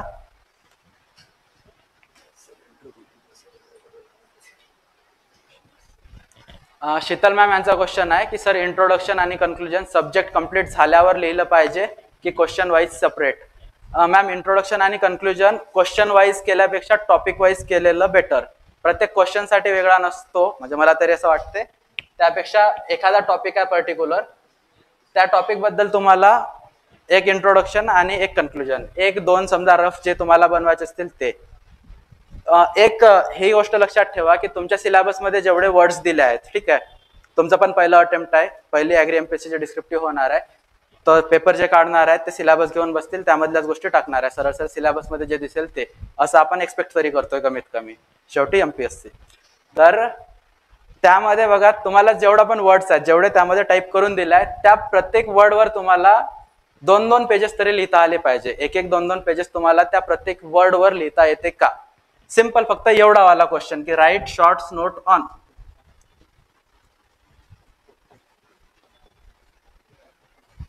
आणि जो पण वर्ड असेल, कोणताही वर्ड असो, तुम्ही रॅन्डम सिलेबस मधला कोणताही एक वर्ड उचला, त्याच्यावर तुम्हाला शॉर्ट नोट 1-2 पेजेस लिहिता येते का? मग त्यामध्ये काही त्याचे डेफिनेशन झाले, ऍडव्हान्टेज झाले, डिसएडव्हान्टेज झाले, त्याचे क्लासिफिकेशन झाले, जे पण असेल नसेल ते, प्रत्येक वर्ड बद्दल तुम्हाला 1-2 पेज आले पाहिजे. बस एवढं झालं म्हणजे तुमचा अभ्यास झाला, काहीच प्रॉब्लेम नाही. झालं. अननोन क्वेश्चन कसे टॅकल करायचे. प्रकाश सरांचा क्वेश्चन आहे, अननोन क्वेश्चन्स कसे टॅकल करायचे म्हणून. बघा, जसा आपला सिलेबस आहे, खूप जास्त अननोन क्वेश्चन येत नाही. आमच्या वेळेस केमिस्ट्रीमध्ये आले होते, तर मी ट्राय केलं होतं त्यासाठी की अगोदर दुसरे काही होतात का अटेम्प्ट करून बघू. नाही होत, मग अननोन क्वेश्चन्स मी लास्टला घेतले होते की जो मला करताच येत नाही. मी प्लॅन करून गेलो होतो की मी केमिस्ट्री अगोदर करणार, फॅक्च्युअल आहे, आणि फूडचा सेक्शन नंतर करणार, ठीक आहे. पण मग तिथे वेळेवर असं झालं की मला केमिस्ट्रीचं सगळंच येत नव्हतं. मग मी फूड अगोदर केलं 120 मार्काचं कम्प्लीट, आणि मग केमिस्ट्रीवर शिफ्ट झालो होतं. मी वेळेवर चेंज केलं होतं हे. नाही तर प्रत्येक पेपरमध्ये मी टेस्टमध्ये केमिस्ट्री अगोदर अटेम्प्ट केलाय, फूड नंतर अटेम्प्ट केलाय. पण त्यावेळेस माझ्यासोबतच झालं, आणि केमिस्ट्रीमध्ये मी म्हटलं की मला 13 मार्काचं अटेम्प्ट करताच नाही आलं. तर तिथे आता केमिस्ट्री फॅक्च्युअल होतं की तिथे फिक्स काहीतरी आन्सर आहे. एकामध्ये मला प्रिपरेशन ऑफ केमिकल विचारलेलं, तर मग त्यात मी काही फेकू नाही शकत. तर तुमच्या याच्यासाठी तुम्हाला एक प्लस पॉईंट हा आहे की तुम्हाला थोडासा थेरॉटिकल म्हणजे सब्जेक्ट आहे, तर त्याच्याशी रिलेटेड थोडंसं आजूबाजूचं काहीतरी लिहा. एकदम ब्लँक ठेवल्यापेक्षा तिथे काहीतरी थोडं बहुत, एखादी डायग्राम, एखादा फ्लोचार्ट, एखादी डेफिनेशन काहीतरी जर काढून आले तर 0 पेक्षा 1 बेटरच आहे. 1-2 मार्क जे पण पडतील तेवढ्याने काहीतरी होणार. सर 20 मार्कचे क्वेश्चन्स ऑलमोस्ट किती मिनिट्स मध्ये कंप्लीट झाले पाहिजे? मॅम ते क्वेश्चन्स वाईज डिवाइड करून घ्या एक वेळ. आता 10 मार्कासाठी आम्ही 7 मिनिटाचं ठेवलं होतं. मी माझ्यासाठी 10 मार्क्स 7 मिनिटामध्ये कंप्लीट झाले पाहिजे, ठीक आहे, असं मी माझ्यासाठी ठरवलं होतं. एक वेळ तुम्ही कॅल्क्युलेट करा. म्हणजे विषय काय आहे की तुम्हाला कधी कधी असं होतं की समजा आपल्याला 3 टाईपचे क्वेश्चन्स येत आहेत, 5 मार्काचे, 10 मार्काचे आणि 15 मार्काचे. आपण काय करतो, 5 मार्काला खूप जास्त लिहून टाकतो, 10 मार्काला मग त्याच्या कंपॅरिझननं थोडंसं ऍव्हरेज लिहितो, 15 मार्काच्या क्वेश्चनला आपण काहीतरीच लिहून येऊन जातो. त्यापेक्षा मला असं वाटतं अटेम्प्ट करताना पहिली गोष्ट मोठ्यावाल्या क्वेश्चन्सला लवकर केलेलं बेटर. म्हणजे इथे तुम्हाला 15 पैकी थोडे जास्त आलेले बरे. 5 मार्कासाठी तुम्ही थोडंसं कॉम्प्रोमाइज जरी गेलं तरी 5 पैकी 2 तुम्हाला बेटर आहेत दॅन की 15 पैकी 5. 15 पैकी 5 पडले तर तो रेशिओ बघा काढून, तो कमीच आहे. त्याच्यापेक्षा 5 पैकी 2-3 ठीक आहेत. आणि तुम्ही total number of questions, number of marks आणि तुम्हाला जेवढे मिनिट दिले आहेत तेवढे डिवाइड करा. त्या हिशोबाने एक पर्टिक्युलर याचं 10 साठी 7-8 मिनिटं येतात, 20 साठी तुम्हाला तेच 12-13 मिनिटांमध्ये करायचं, ठीक आहे. 15 मार्कासाठी 13 मिनिटं, याला 20 मार्कासाठी समजा तुम्हाला 15 मिनिटं येतील ॲव्हरेज, तर तेवढे करून ठेवा. डायग्राम किती मार्काच्या क्वेश्चन साठी अपेक्षित आहे? मॅम 5 मार्कासाठी तर वगैरे आपण काढत नाही, बाकी 15 मार्क 10 मार्कासाठी डायग्राम काढा असं मला तरी वाटते. एका क्वेश्चन मध्ये एक डायग्राम तुमची दिसली तर चांगलं वाटतं, दिसायला चांगलं वाटतं थोडंसं. आणखी कोणाचे काही क्वेश्चन्स असतील तर विचारा, नाहीतर मग थँक्यू. ठीक आहे, मला इथं बोलण्याची ऑपॉर्च्युनिटी दिली तुम्ही. मागचे मला माहिती नाही किती वेळ झालाय, जवळपास 1 तास झाला वाटते, 1:40, जवळपास 1.25 तास तुम्ही मला सहन करताय, त्यासाठी थँक्यू. करताय म्हटल्यावर काहीतरी हेच आहे. परत जेवढा माझा एक्सपिरियन्स आहे त्यातवरनं जी माझी रँक आली आहे, हे सगळं पाहून पण सरांनी मला इथं बोलायला ऑपॉर्च्युनिटी दिली, त्यासाठी सरांचं स्पेशल थँक्यू. आणि ठीक आहे, त्यानंतर मी स्वप्न सर. ओके, बऱ्याच दिवसापासून आपल्याला हे अरेंज करायचं होतं, पण एवढे दिवस अभ्यास केल्यानंतर जेव्हा रिझल्ट येतो तर त्याचं चीज होण्यासाठी गावाकडे जावं लागतं. मग ते सत्कार आणि म्हणजे ज्यावेळी तुम्ही त्या फेज मधून जाल त्यावेळी वाटेल. मी मगाशी सगळेच 3 जण आले होते पोस्ट होल्डर, तर बोलत होतो की लिटरली असं वाटतं की अरे मी एवढं काय केलंय. पण आहे ती कॉम्पिटिशन आहे आणि ती आपण क्रॉस करून गेलोय तर आपण हकदार आहोत त्या गोष्टींचं. सो त्यामुळे आपल्याला थोडं लेट झालं. आता गोष्टी सेटल झालेत, विश्वास आला इथं, त्यामुळे आपण अरेंज केलं. आणखीन 1-2 लेक्चर तरी आपण अरेंज करू. राहिलं विश्वासनं जे सेशन दिलं त्याबद्दल की तो त्याचा नम्रपणा आहे की तो सिलेक्शन होऊन पण म्हणतोय की मी वयाने लहान आहे किंवा अनुभव वगैरे वगैरे. तर हा नम्रपणा हा सगळ्या गोष्टीत असावा लागतो.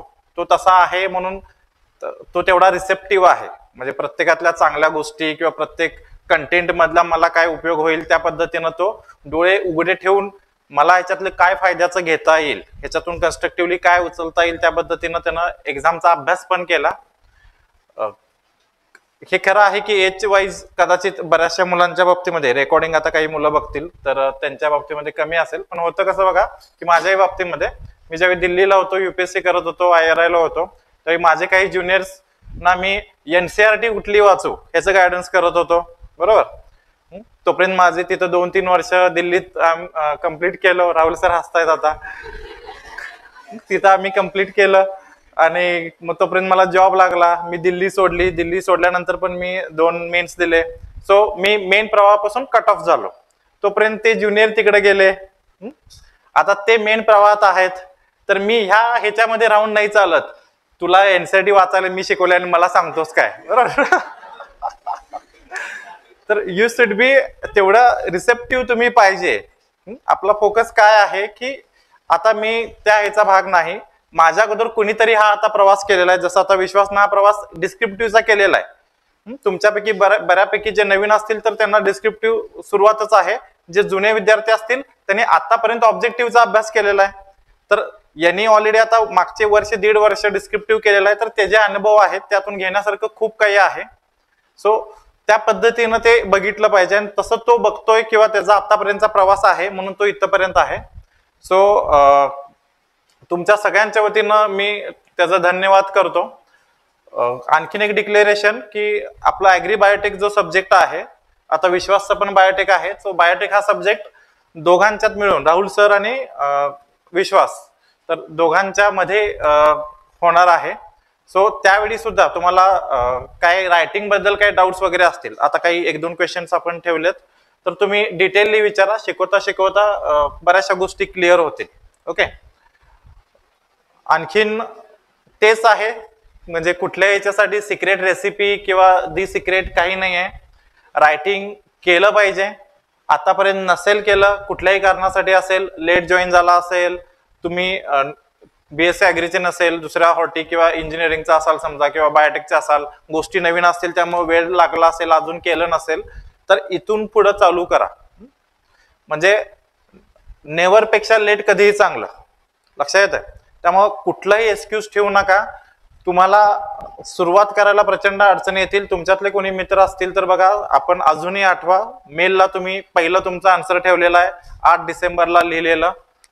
तर त्यांच्यातला ज्याने आधीपासून प्रॅक्टिस करताय त्यांच्यातला त्यावेळेचा आणि आताचा फरक बघा. तुम्ही पण आजपासून सुरू केली तर अजूनही कव्हर करण्यासारखं आहे. अजूनही 3 महिने आहेत आणि हळूहळू एक कम्फर्ट लेवल येत जातो. पहिल्या दिवशी जे टेन्शन होतं की डिस्क्रिप्टिव्ह काय आहे, कसं आहे वगैरे वगैरे, आता तुम्हाला तो रोड कळालेला आहे. त्या रोड मधले धोके कळालेत, काय स्पीडनं आपल्याला जायचं हे कळालेलं आहे. आता फक्त एक्झिक्युशनचा पार्ट आहे. पण कुठल्याही परिस्थितीमध्ये रायटिंगला बाजूला ठेवू नका. आणि दुसरी गोष्ट हेच की आता तिनं म्हटलं की 6 दिवस 7 दिवस होतं आणि 1 दिवस होत नाही. So we are human being, robot नाही. सो ज्या क्षणी तुम्हाला वाटतंय की माझी इफिशियन्सी कमी होत चाललेली आहे, मी फक्त लायब्ररीमध्ये बसून आहे, मी फक्त रूम मध्ये बसून आहे, नुसतं पानं पलटते, मला माहित आहे त्यातलं खरोखर काही फ्रुटफुल होत नाहीये माझ्या अभ्यासासाठी, तर बिनधास्त आठवड्यातून हाफ डे पूर्ण स्किप करा. काहीही हरकत नाही. ते तुमच्या कुऱ्हाडीला किंवा तलवारीला धार लावल्यासारखं आहे. उगीच सकाळी उठलं की घेऊन लाकूड तोडायला बसायचं तर त्याला काही अर्थ नाही. तुम्ही स्वतःचं समाधान करून घेताय की सकाळी 6 वाजता उठून लाकूड तोडायला चालू केलो, 9 वाजलं तरी मी शांत बसलो नाही. शेवटी तुम्ही किती लाकडं तोडला हे महत्वाचे आहेत ना. सो मध्ये गॅप घेणं, विश्रांती घेणं, चाला. किंवा समजा तुमची बिल्डिंग 5व्या मजल्यावरती असेल तर सकाळी एक रुटीन ठेवा की 2-3 वेळा वर खाली करायचं. थोडं धाप लागलं, ब्लड सर्क्युलेशन वाढलं की हॅपी हार्मोन सिक्रेट होतात. नाही तर दुनिया में क्या चल रहा है, सुबह उठ रहा हो, स्कूल जा रहा हो. इथं तुम्ही स्कूलला नाही, क्लास करताय, लायब्ररी तेच मेसचं खातोय, परत त्यात GBSचं टेन्शन. तर त्यातून बाहेर पडा. आणि खूपच वैताग आला, एखादी 15 दिवसातून, महिन्यातून 1 दिवस वैताग येऊ शकतो, बिनधास्त एखाद्या मूवीला जा. ठीक आहे. सो आपण इथं थांबूया. पुन्हा याच्यावरती विश्वास सेशन घेतीलच. आता बरोबर 2 महिने झालेले आहेत, राईट.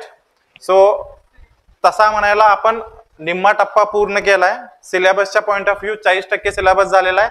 सिलेबस छोटा वाटेल कारण जे मोठे सिलेबसचे टॉपिक आहेत, जसं बॉटनी आहे, म्हणजे एक बॉटनीला जेवढे लेक्चर लागलेत त्याच्यामध्ये 3 सॉइल सायन्स संपतात. म्हणजे तुम्ही कम्पॅरिझन करा. त्यामुळे तो एक मोठा आपण आधी संपवलेला आहे. इथून पुढचे टॉपिक असे छोटे छोटे राहतील. त्यामुळे एखादा इंजिनिअरिंग पण आपण संपवलेला आहे, म्हणजे निम्म्यापेक्षा जास्त झालेला आहे. सो येत्या पुढच्या याच्यामध्ये सॉइल वॉटर कॉन्झर्वेशन होईल. सो त्या कंपॅरिझन मध्ये आपण ऑन ट्रॅक आहोत. 100% आपण 1 महिना आधी सिलेबस कंप्लीट करणार आहोत. तुमची जबाबदारी आहे की त्या सिलेबस बरोबर तुम्ही शेवटपर्यंत राहिलं पाहिजे, मागं काही शिल्लक नाही ठेवलं पाहिजे. शेवटचा महिना फक्त तुमच्या शॉर्ट नोट्स, रिव्हिजन आणि फुल लेंथ टेस्ट.